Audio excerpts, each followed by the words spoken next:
ఇక్కడ ఈ లెసన్లో మనం పార్లమెంట్లో మనం వాడేటువంటి టెర్మినాలజీ ఏంటి, ఆ టెర్మినాలజీకి మీనింగ్ ఏంటి అనేది మనం ఇక్కడ తెలుసుకుంటాం. We shall learn the meaning of various terms used in parliament. Okay, coming to the first one, parliament sessions. Sessions of parliament. Sessions of Parliament.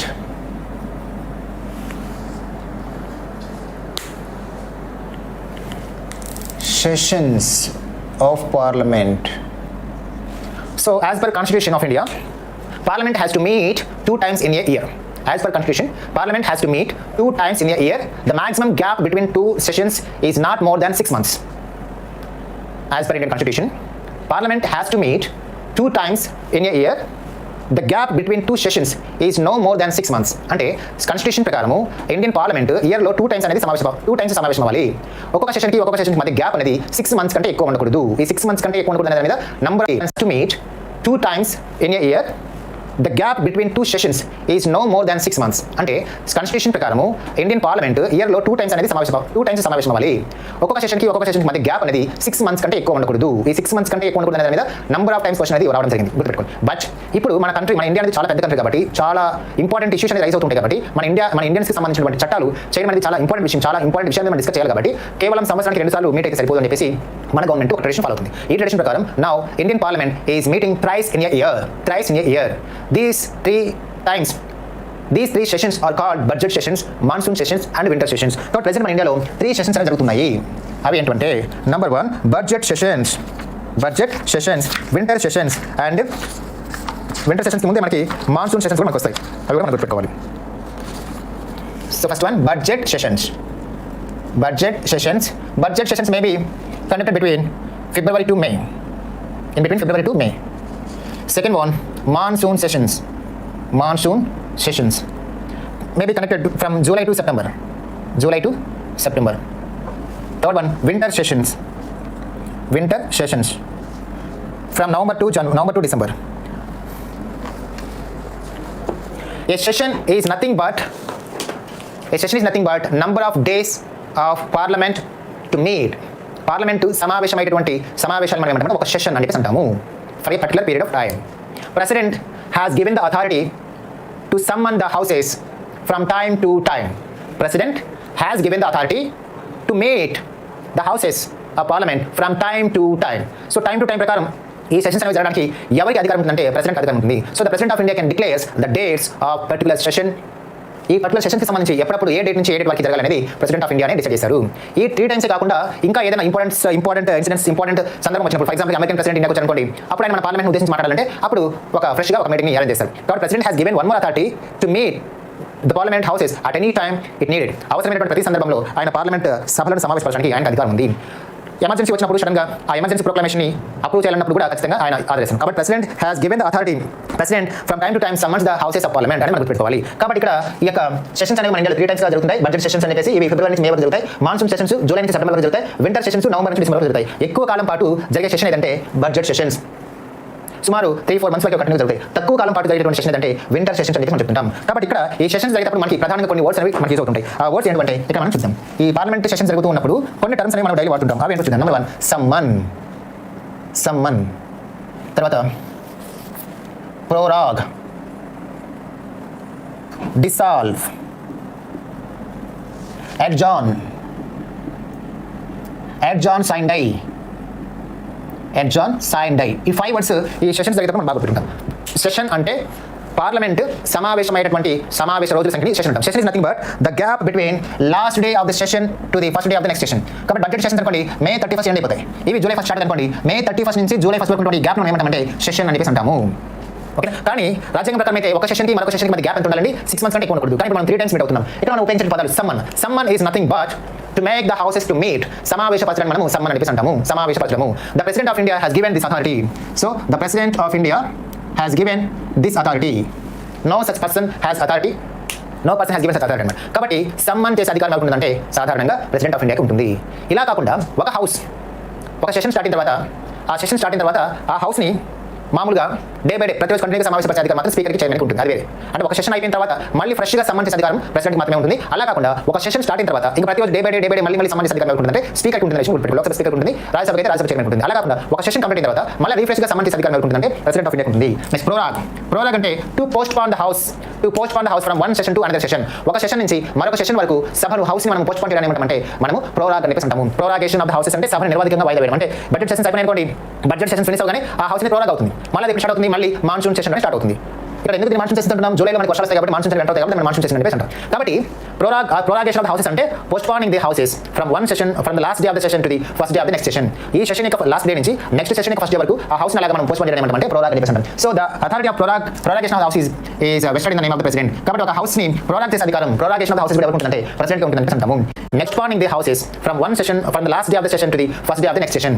ఈ సెషన్ యొక్క లాస్ట్ డే నుంచి నెక్స్ట్ సెషన్ యొక్క first day వరకు ఆ house అలాగా మనం post pan చేయడం అంటే ప్రోరాగ్ అని అంటాం. So the authority of prorogation of the house is vested in the name of the president. కాబట్టి ఒక హౌస్ ని ప్రోరాగ్ చేసే అధికారం ప్రోరాగేషన్ ఆఫ్ ద హౌసెస్ ఎవరికి ఉంటుందంటే ప్రెసిడెంట్ కి ఉంటుంది అంటాము. ఇక డిస్సాల్వ్ అనే అధికారం దేనికి వర్తిస్తుందంటే ఓన్లీ లోక్సభకు మాత్రమే వర్తిస్తుంది, అంటే రద్దు చేయడం, లోక్సభని రద్దు చేయడం. సో ఈ అధికారం కూడా ఉంటుందంటే ప్రెసిడెంట్కి మాత్రమే ఉంటుంది విషయం గుర్తుపెట్టుకోవాలి. ప్రెసిడెంట్కి మాత్రమే ఉంటుంది.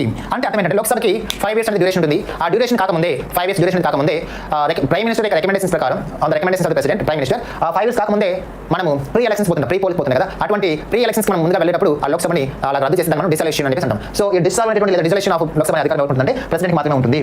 సమ్మన్ అనే అధికారము ప్రెసిడెంట్తో పాటే స్పీకర్కి ఉంటుంది, అదేవిధంగా రాజ్యసభ చైర్మన్కి కూడా ఉంటుంది. కానీ ప్రోగ్రామ్ చేసే అధికారము డిసాల్వ్ చేసే అధికారము ఎవరికి ఉంటుంది? ఓన్లీ ప్రెసిడెంట్ మాత్రమే ఉంటుంది. ఇక్కడ మళ్ళీ మీరు సమ్మన్ అంటే ఒక సెషన్ తర్వాత మళ్ళీ ఫ్రెష్గా సమ్మన్ చేసే అధికారం స్పీకర్ రాజ్యసభ చైర్మన్ ఉండవు. ఒకసారి సమ్మన్ అయిన తర్వాత ఇంకా ప్రతిరోజు మళ్ళీ ఫ్రెష్గా స్టార్ట్ అవుతుంది కదా, అలా సమ్మన్ చేసే అధికారం మాత్రమే స్పీకర్ రాజ్యసభ చైర్మన్ ఉంటుంది. నెక్స్ట్ అడ్జార్న్ అంటే వాయిదా వేయడం. దీని ఎవరికి ఉంటుందంటే లోక్సభ స్పీకర్కి ఉంటుంది, అదేవిధంగా రాజ్యసభ చైర్మన్కి కూడా ఈ పవర్ ఉంటుంది. సో అడ్జార్న్ అంటే సభలో గందరగోళం ఏర్పడినప్పుడు సభను తాత్కాలికంగా కొద్ది కాలం పాటు వాయిదా వేయడాన్ని అడ్జార్న్ అని అంటాము. అడ్జార్న్ సైన్ ఈ అధికారం కూడా ఉంటుందంటే లోక్సభ స్పీకర్కి ఉంటుంది, యాజ్ వెల్ యాజ్ రాజ్యసభ చైర్మన్కి ఉంటుంది. So what is the main difference between adjourn and adjourn sine అంటే అడ్జార్న్ అనేది మనం టైం చెప్తూ పోస్ట్ పోన్ చేస్తాము. అడ్జార్న్ సైన్ డేలో మనం మళ్ళీ హౌస్ ఎప్పుడు స్టార్ట్ అవుతుంది చెప్పకుండా మనం పోస్ట్ పోన్ చేస్తాం కాబట్టి దాన్ని మనం అడ్జార్న్ సైన్ డే అని అంటాము. ఓకే నెక్స్ట్ కాబట్టి మీకు ఈ పవర్స్ ఎవరైతే ఉంటాయని గుర్తుపెట్టుకోవాలి. సమ్మన్, ప్రోరాగ్, డిసాల్యూషన్, ప్రోరాగేషన్ అండ్ సమ్మన్, ఈ 3 powers ఎవరు ఉంటాయంటే ప్రెసిడెంట్ ఆఫ్ ఇండియాకి మాత్రమే ఉంటాయి. కానీ ఒకసారి హౌస్ సమ్మన్ అయిన తర్వాత ప్రతిరోజు రీస్టార్ట్ చేస్తారు కదా, అలాంటి అధికారం కూడా స్పీకర్కి రాజ్యసభ చైర్మన్ ఉంటుంది. అడ్జార్న్ సైన్ డే అధికారాలు సాధారణంగా రాజ్యసభ చైర్మన్కి లోక్సభ స్పీకర్కి ఉంటాయని మీరు గుర్తుపెట్టుకోవాలి. నెక్స్ట్ కోరం అంటే అర్థం ఏంటంటే quorum is nothing but the minimum number of members required to be present in the house before it can transact any business. So the minimum number of the house to be present in the house to transact any business. సభలో ఒక కార్యక్రమం జరగాలంటే హౌస్లో ఒక కార్యక్రమం జరగాలంటే అందులో minimum present అనేది రిక్వైర్మెంట్ అవుతుంది. ఆ మినిమం ప్రెజెన్స్ అనేది ఏదైతే ఉందో ఆ minimum presence of the house ఏమంటామంటే కోరం అని అంటాము. So the minimum presence of the house is called quorum. Quorum present అంటే 1/10 or 10% of the total members. 1/10 or 10% is important. So present the quorum of the parliament is 1/10 of the total number of the house or 10% of the total number of the house. So ఇలా మనం చూసుకుంటే Lok Sabha quorum is 545/10 is equal to 54.5 is equal to 55. So the quorum of Lok Sabha is 55. Quorum of Rajya Sabha total members 245 by 10% is equal to 24.5 is equal to 25. So the quorum of Rajya Sabha is 25. If 25 members are not attended on the day, it means the house is not reached its quorum. When there is no quorum in the house, then the Lok Sabha speaker can adjourn the house. When there is no quorum in Rajya Sabha, then Rajya Sabha chairman adjourn the house. So the quorum is decided by either Lok Sabha speaker in Lok Sabha or Rajya Sabha chairman in Rajya Sabha. That is right. Next. Coming to the next term, quorum. Next term is whip. Whip is though the offices of the leader of the house and the leader of the opposition are not mentioned in the Constitution of India, they are mentioned in the rules of the house and parliamentary statute respectively. The office of whip, on the other hand, is mentioned neither in the Constitution of India nor in the rules of the house nor in parliamentary statutes. It is based on the conventions of the parliamentary government.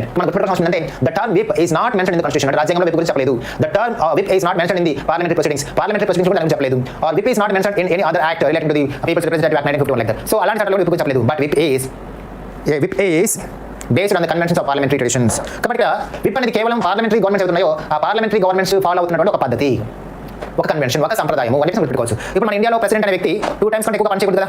అదేంటి? It's nothing but convention of parliamentary system of India. కానీ constitution ప్రకారం అలా ఉందా? Constitution ప్రకారం ఒక వ్యక్తి president ఎన్నిసార్లు పని చేయవచ్చు. కానీ మన ఇండియా 2 times మాత్రం పనిచేస్తున్నారు. It is nothing but convention.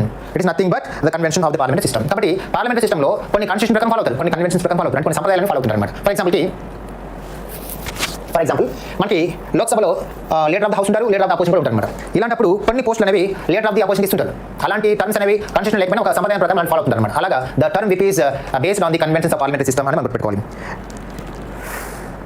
Every political party, whether ruling or opposition, has its own whip in the parliament. He is appointed by the political party to serve as an assistant to floor the leader. He is charged with the responsibility of ensuring the attendance of his party members in large numbers and securing their support in favor or against a particular issue. He regulates and monitors their behavior in the parliament. The members are supposed to follow the directives given by the whip.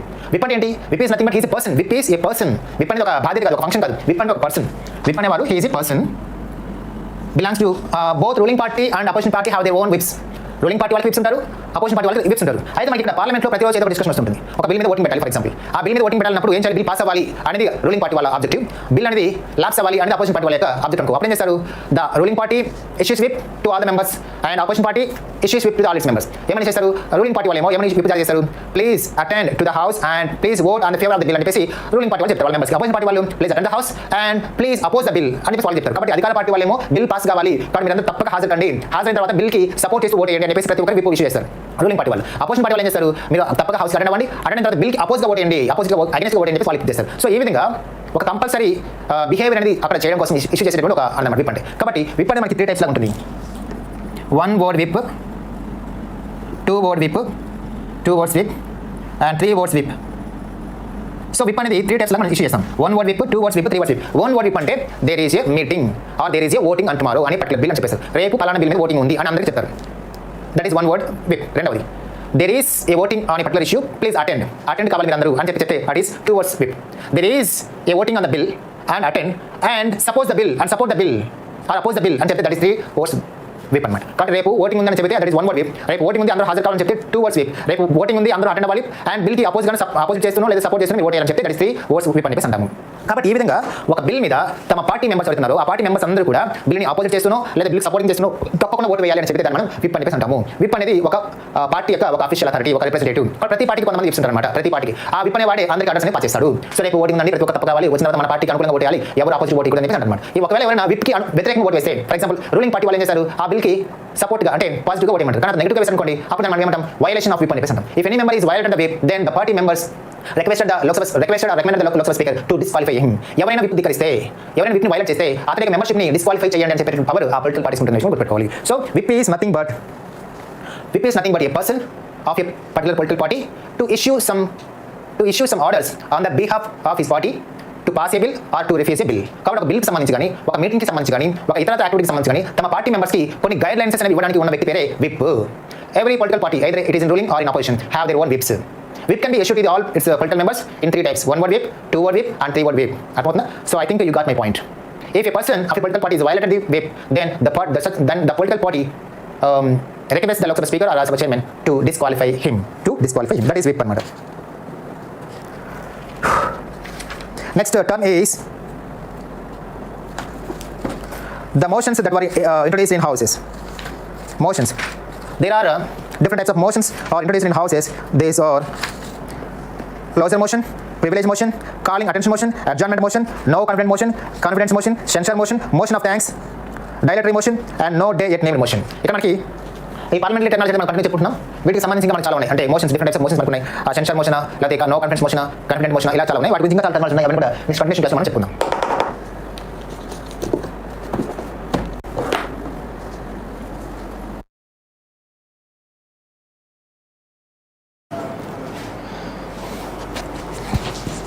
Okay, we are discussing the parliamentary terminology. So in previous class we already started some terminology of parliamentary system in India. In this class we will continue the previous session. In this class we discuss about the motions. So what is motion? What are the different types of motions? So this is the main topic.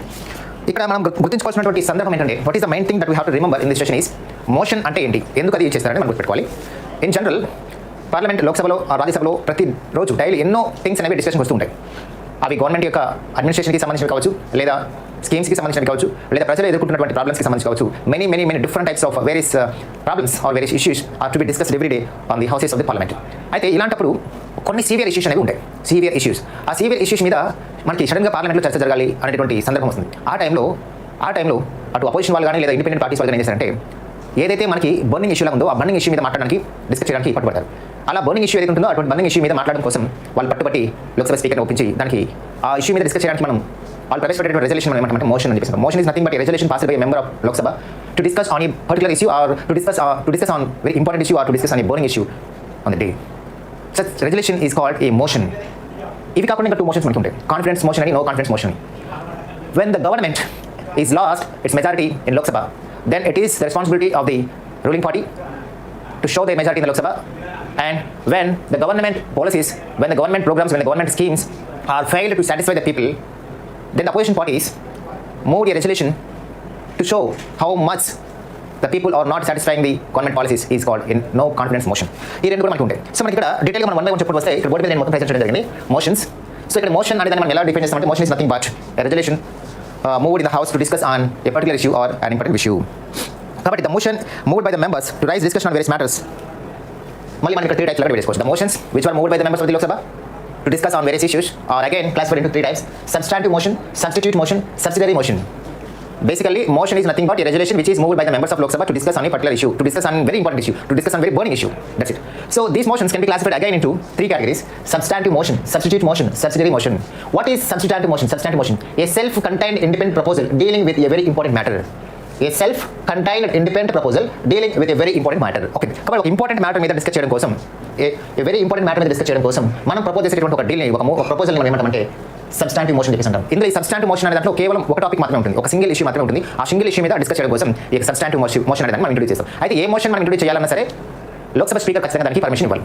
Once motion is introduced in the house, ఒక motion అనేది మనకి introduce అయితే కనుక డెఫినెట్గా అంతకుముందు discuss జరుగుతున్నటువంటి అన్ని విషయాలను పక్కన పెట్టేసి మోషన్ ద్వారా మనం ఏదైతే తీసుకొచ్చిన పాయింట్ ఆ పాయింట్ మీద మనం డిస్కస్ చేయాల్సి ఉంటుంది. Second one substitute motion, substitution of original motion. అంటే మనం ఏదైతే ఫస్ట్ పెట్టామో లేదా ఏదైనా ఒక మోషన్ ఆల్రెడీ జరుగుతున్నప్పుడు అంటే ఒక బర్నింగ్ ఇష్యూ మీద ఒకసారి మోషన్ మనం పెట్టి అక్కడ లోక్సభ స్పీకర్ మనం పర్మిషన్ చేసి డిస్కస్ జరుగుతున్న సమయంలో దాని బదులు ఇంకొకటి పట్టాలంటే మాత్రం అప్పుడు ఇంట్రొడ్యూస్ చేసే మోషన్ అంటాం సబ్స్టిట్యూట్ మోషన్.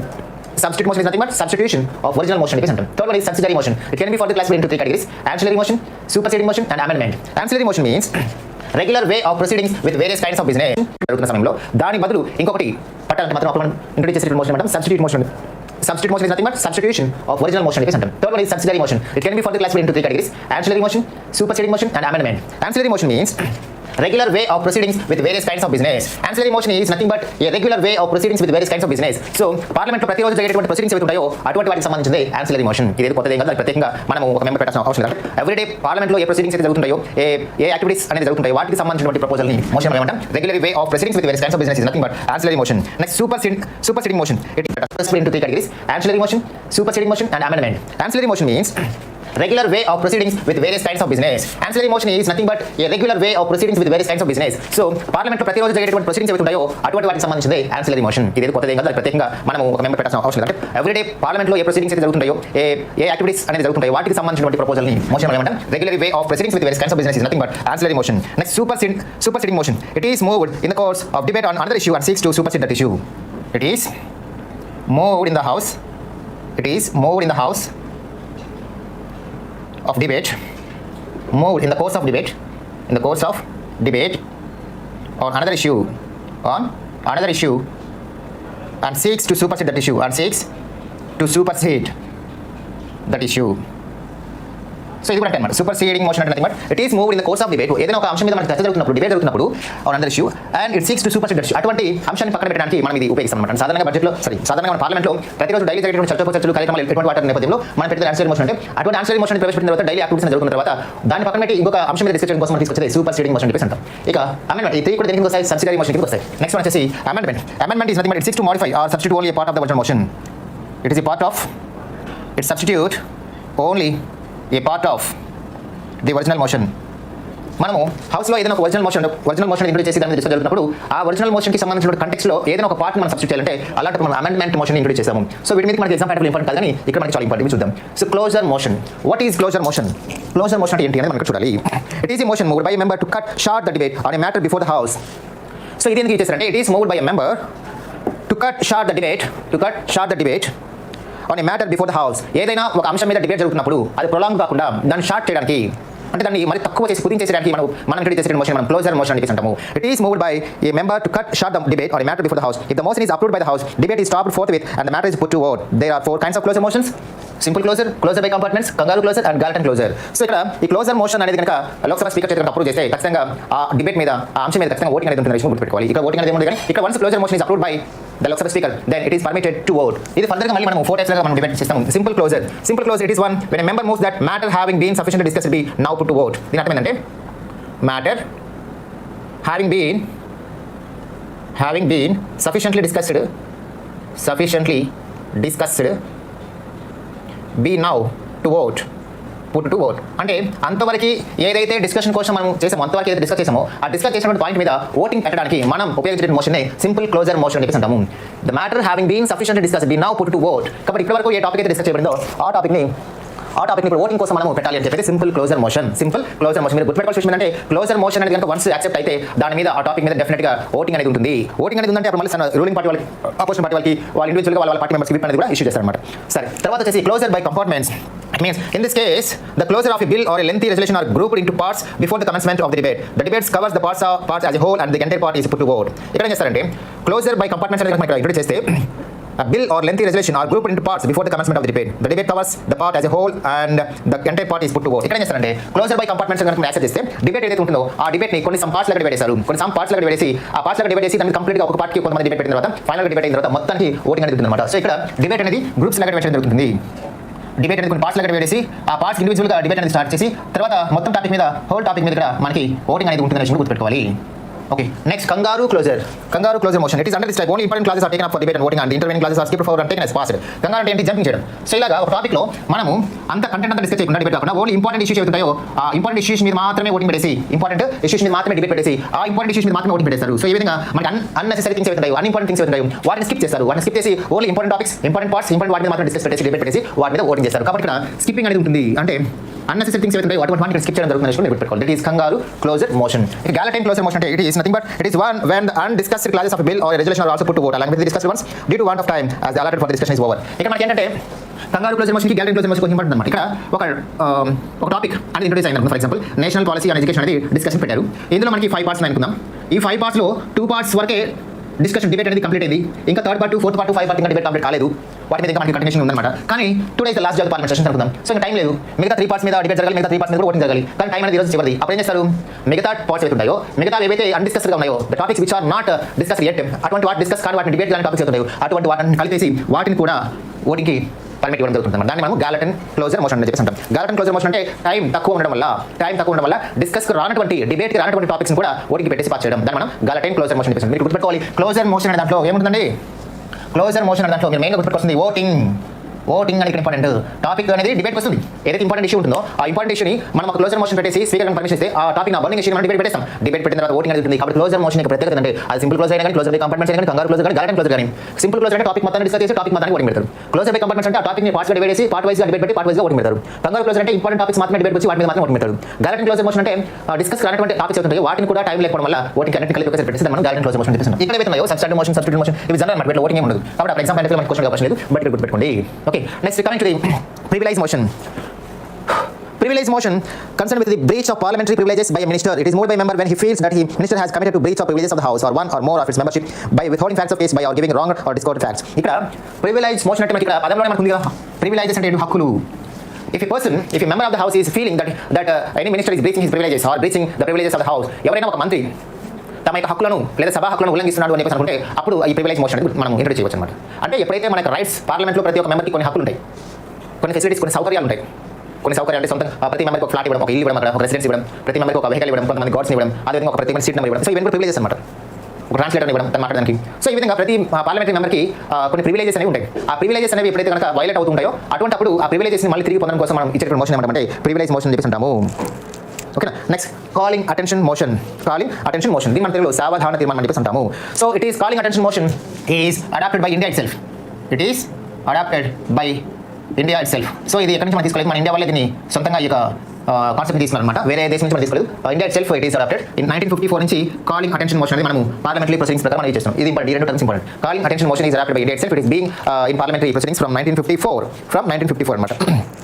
ఇక్కడ మనం గమనించాల్సిన విషయం ఏంటంటే ఇక్కడ మనం ఈ కాలింగ్ అటెన్షన్ మోషన్ అనేది ఎవరు ఇంట్రడ్యూస్ చేస్తారు ఏంటంటే, ఏదైనా ఒక పబ్లిక్ ఇంపార్టెంట్ ఇష్యూ మీద డిబేట్ జరగడం కోసం, ఒక పబ్లిక్ అటెన్షన్ మీద, ఒక పబ్లిక్ ఇష్యూ మీద డిబేట్ చేయడం కోసం ఒక మెంబర్ దీన్ని ఇంట్రడ్యూస్ చేయవచ్చు. చేసిన తర్వాత దీని మీద ఓటింగ్ అనేది ఉండదు. దీని ద్వారా గవర్నమెంట్ విమర్శించడం ఉండదు. కాకపోతే పర్టికులర్ మినిస్టర్ వెళ్తున్నారు, ఆ మినిస్టర్ నుంచి అఫీషియల్ ఇన్ఫర్మేషన్ రావడానికి మనం ఉపయోగిస్తాము. It is introduced in the parliament by a member to call the attention of minister to seek an authoritative statement from him on that matter, like the zero hour. It is also an Indian innovation in the parliamentary procedures and has been in existence since 1954 అనుకున్నాం. కాబట్టి ఏదైనా ఒక ఇష్యూకి సంబంధించి concern minister వెళ్తున్న తర్వాత concern minister నుంచి official information రావడం కోసం ఒక మెంబర్ ఇంట్రడ్యూస్ చేసేటువంటి మోషన్ ఏమంటామంటే కాలింగ్ అటెన్షన్ మోషన్ చెప్పేసి అంటాము. ఫర్ ఎగ్జాంపుల్ ఇప్పుడు కోవిడ్-19 ఉంది కదా, ఈ కోవిడ్-19 చాలా మందికి కోవిడ్ చాలా సివియర్ అటాక్ అవుతుంది, చాలా మంది చనిపోతున్నారు, రోజు కేసెస్ అనేవి లాక్స్లో రిజిస్టర్ అవుతున్నాయి, ఇదంతా జరుగుతుంది.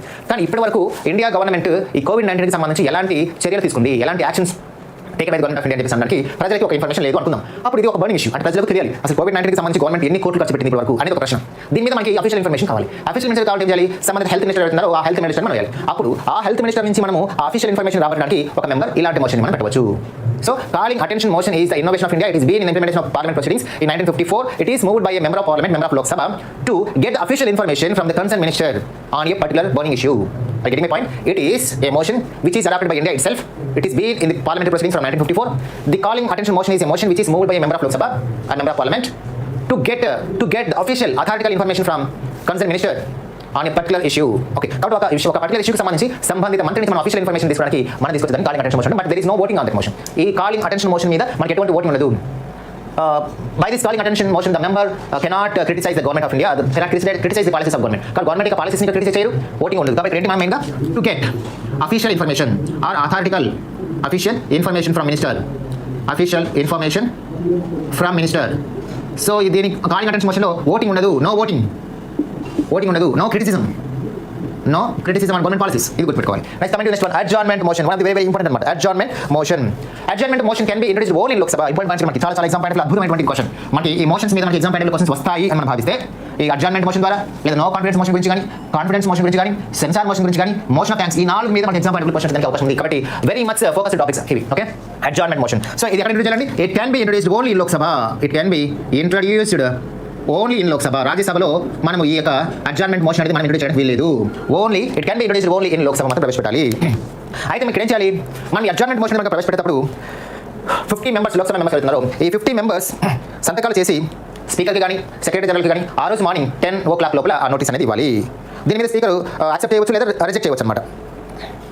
తర్వాత దీని మీద డిబేట్ ఉంటుంది, ఓటింగ్ ఉంటుంది. ఓటింగ్ తర్వాత ప్రభుత్వం అనేది ఒక రకమైనటువంటి సెన్సార్కి గ్రోత్ ఉంటుంది, కానీ రాజీనామా చేయాల్సిన అవసరం లేదని చెప్పి మనం గుర్తుపెట్టుకోవాలి. సో ఇక్కడ మనకి అడ్జార్న్మెంట్ మోషన్లో దీని ఖచ్చితంగా లోక్సభలో పెట్టాలి. And minimum at least 50 Lok Sabha members have to submit a notice with their signatures by 10 o'clock on the day. By 10 o'clock ఇది గుర్తుపెట్టుకోవాలి. ఇక్కడ 50 లోక్సభ మెంబర్స్ సంతకాలు చేసి ఆ నోటీస్ని అయ్యా మేము పలానా ఇష్యూ మీద మేము అడ్జార్న్మెంట్ మోషన్ పెట్టాలనుకుంటున్నాము, అనుమతి ఇవ్వండి అని చెప్పేసి ఒక 50 మెంబర్స్ లోక్సభ మెంబర్స్ సంతకాలు చేసి ఆ నోటీస్ని ఆ రోజు మనం లోక్సభ స్పీకర్ కానీ, ఒకవేళ అందుబాటులో లేకపోతే లోక్సభ సెక్రటరీ జనరల్ కానీ మనం ఇవ్వాలి. ఇచ్చిన తర్వాత హౌస్ స్టార్ట్ అయిన తర్వాత లోక్సభ స్పీకర్ దానికి యాక్సెప్ట్ చేసి ఒక పర్మిషన్ ఇవ్వచ్చు లేదా రిజెక్ట్ చేయవచ్చు. ఒకవేళ పర్మిషన్ ఇస్తే దాని మీద డిబేట్ ఉంటుంది. దాని మీద ఏముంటుంది, అద్భుతమైనటువంటి డిబేట్ ఉంటుంది. ఎస్, ఓటింగ్ ఉంటుంది. ఎస్, ఓటింగ్లో ఒకవేళ గవర్నమెంట్ ఓడిపోతే గవర్నమెంట్ పడిపోదు. ఇది గమనించాం మనం. మామూలుగా మనం ఎందుకు చెప్పుకున్నాం, మనకి ప్రైమ్ మినిస్టర్ గురించి చెప్పినప్పుడు ఏ పద్ధతిలో ప్రైమ్ మినిస్టర్ తనకి పదవిని కోల్పోతున్నప్పుడు ఏదైనా ఒక తీర్మానం అనేది వీగిపోతే, ఒక తీర్మానం అనేది ఓటింగ్లో గవర్నమెంట్ ఓడిపోతుంది చెప్పేసి. కానీ అడ్జార్న్మెంట్ మోషన్లో ఈ గవర్నమెంట్ అనేది రూలింగ్ పార్టీ వాళ్ళకి ఓటు తక్కువ ఓడిపోయినా గవర్నమెంట్ పడిపోతుంది, కానీ బట్ గవర్నమెంట్ సెన్సార్కి గురవుతుంది, సెన్సార్కి గురవుతుందని మనం గుర్తుపెట్టుకోవాలి. అయితే ఒకసారి అడ్జార్న్మెంట్ మోషన్ అనేది యాక్సెప్ట్ అయితే, ఒకసారి అడ్జార్న్మెంట్ మోషన్ హౌస్లోకి ఎంటర్ అయితే ఇంకా కంప్లీట్ అయిన వరకు హౌస్ అనేది వాయిదా పడదు. The house cannot be adjourned finally or cannot be prorogued till the adjournment motion is came to an end. అది కంప్లీట్ అయిన వరకు సభ అనేది వాయిదా పడదు. The house cannot be adjourned. కాబట్టి అది రాత్రి 11 అవ్వచ్చు, 12 అవ్వచ్చు, 1 అవ్వచ్చు, అది సభ జరుగుతుంది. కాబట్టి సాధ్యమైనంత వరకు 99.999% అడ్జార్న్మెంట్ మోషన్స్కి స్పీకర్ పర్మిషన్ ఇవ్వడు. అడ్జార్న్మెంట్ మోషన్స్ ఎవరు ఇంట్రడ్యూస్ చేయాలని ప్రయత్నం చేశారు? అపోజిషన్ పార్టీ వాళ్ళు. అంటే ప్రభుత్వాన్ని ఇబ్బందులు పెట్టడానికి, అఫీషియల్ రూలింగ్ పార్టీ వాళ్ళు ఉంటారో ఆ రూలింగ్ పార్టీ వాడిని ఒక గందరగోళం పడడానికి, రూలింగ్ పార్టీ వాడిని ఒక డిఫెన్స్ పడడానికి ఈ అపోజిషన్ పార్టీ వాళ్ళు ఇటువంటి అడ్జార్న్మెంట్ మోషన్స్ ట్రై చేస్తారు. కానీ స్పీకర్ అనే వ్యక్తి మాక్సిమం పర్మిషన్ ఇవ్వడు. చేసి పెట్టుకోవాలి. మరి ఎందుకు ఇస్తారు? వై అడ్జార్న్మెంట్ మోషన్ ఈస్ అంటే it should raise a matter which is defined as factual, urgent and of a public importance. It should not cover more than one matter. It should be restricted to a specific matter of recent occurrence and should not be framed in general terms. It should not raise a question of privilege. It should not revive discussion on a matter that has been discussed in the same discussion. It should not deal with any matter that is under objection by court, and it should not raise any question that cannot be raised on a distinct motion. కాబట్టి general గా house లో ఉన్నటువంటి activities మీద questions ఉండదు, privileges మీద కానీ, general గా discussion మీద కానీ, ఇది డిస్కషన్ మ్యాటర్ ఏదైతే బర్నింగ్ ఇష్యూ ఉంటుందో, మోస్ట్ ఇంపార్టెంట్ మ్యాటర్ అయితే ఏదైతే ఉంటుందో, నేషనల్ ఇంపార్టెన్స్ కి సంబంధించినటువంటి మోస్ట్ ఇంపార్టెంట్ టాపిక్ మీదే ఇక్కడ అడ్జార్న్మెంట్ మోషన్ లో వాళ్ళు కోరుతారు అనమాట. ఫర్ ఎగ్జాంపుల్ కి ఫర్ ఎగ్జాంపుల్ ఇప్పుడు కోవిడ్-19 సీరియస్గా ఉంది కాబట్టి ఇలాంటి టైంలో పార్లమెంట్లో ఏదో బిల్ మీద చర్చ జరగాలి ఉంది, కానీ కోవిడ్-19 మీద చర్చ జరగాలి అని పట్టుబెట్టుకోండి.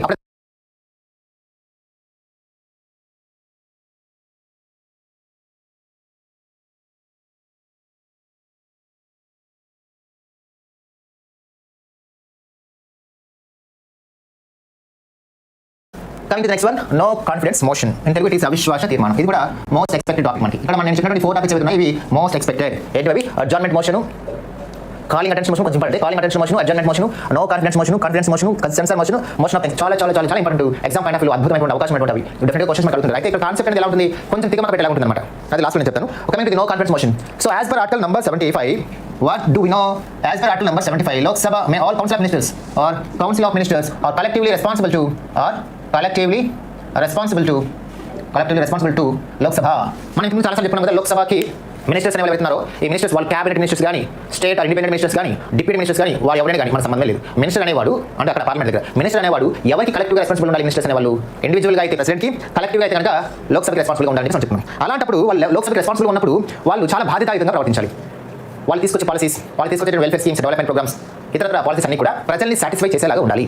అలా కాకుండా ప్రజల నుంచి తీవ్రమైనటువంటి వ్యతిరేకత ఉందనుకోండి, ప్రజల నుంచి తీవ్రమైన వ్యతిరేకత ఉంది, అలాంటప్పుడు ఏం చేస్తారు? సాధారణంగా ఆ వ్యతిరేకతని హౌస్లో ఎక్స్పోజ్ చేయడానికి అపోజిషన్ పార్టీ వాళ్ళు పెట్టేటువంటి రెజల్యూషన్ మనము నో కాన్ఫిడెన్స్ మోషన్ అని చెప్పేసి అంటాము.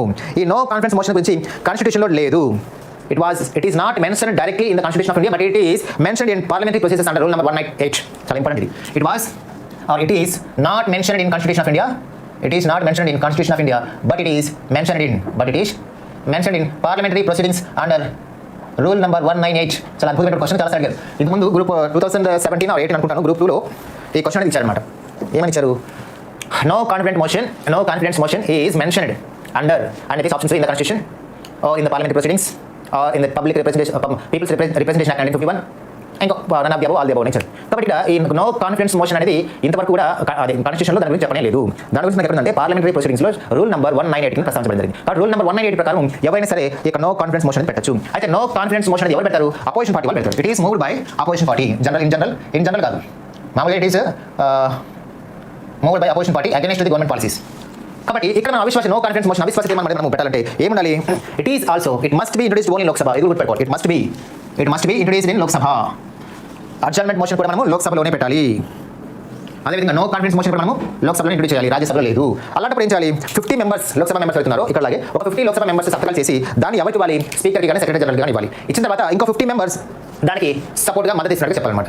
సో ఈ విధంగా ఒక 100 మెంబర్స్ దీనికి అవసరం అవుతుంది. ఒక 50 మెంబర్స్ సంతకాలు చేసి ఆ నోటీస్ని మనము స్పీకర్కి ఇవ్వాలి. తర్వాత ఇంకొక 50 members, not less than 50 members, ఇంకో 50 మెంబర్స్ దానికి సెకండరీస్ లాగా ఉండాలి, మద్దతు ఇచ్చేలాగా ఉండాలన్నమాట. తర్వాత ఎప్పుడైతే ఆ యొక్క నో కాన్ఫిడెన్స్ మోషన్ ఈ విధంగా స్పీకర్ అనే వ్యక్తి పర్మిషన్ ఇస్తాడు. పర్మిషన్ ఇచ్చిన తర్వాత రోజు నుంచి 10 days లోపల ఎప్పుడైనా సరే అది డిస్కషన్ రావచ్చు. డిస్కషన్ వచ్చిన తర్వాత దాని మీద డిబేట్ ఉంటుంది, ఓటింగ్ కూడా ఉంటుంది. ఓటింగ్లో కనుక ఒక గవర్నమెంట్ ఓడిపోతే, ఓటింగ్ కనుక 2/3 గవర్నమెంట్కి వ్యతిరేకంగా వస్తే గవర్నమెంట్ మొత్తం అనేది పడిపోతున్న విషయం మీరు గుర్తుపెట్టుకోవాలి.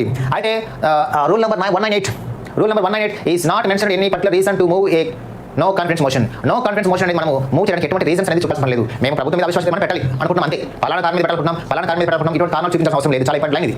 So to move A no confidence motion against the government, against the ruling party, no reasons are to be prescribed.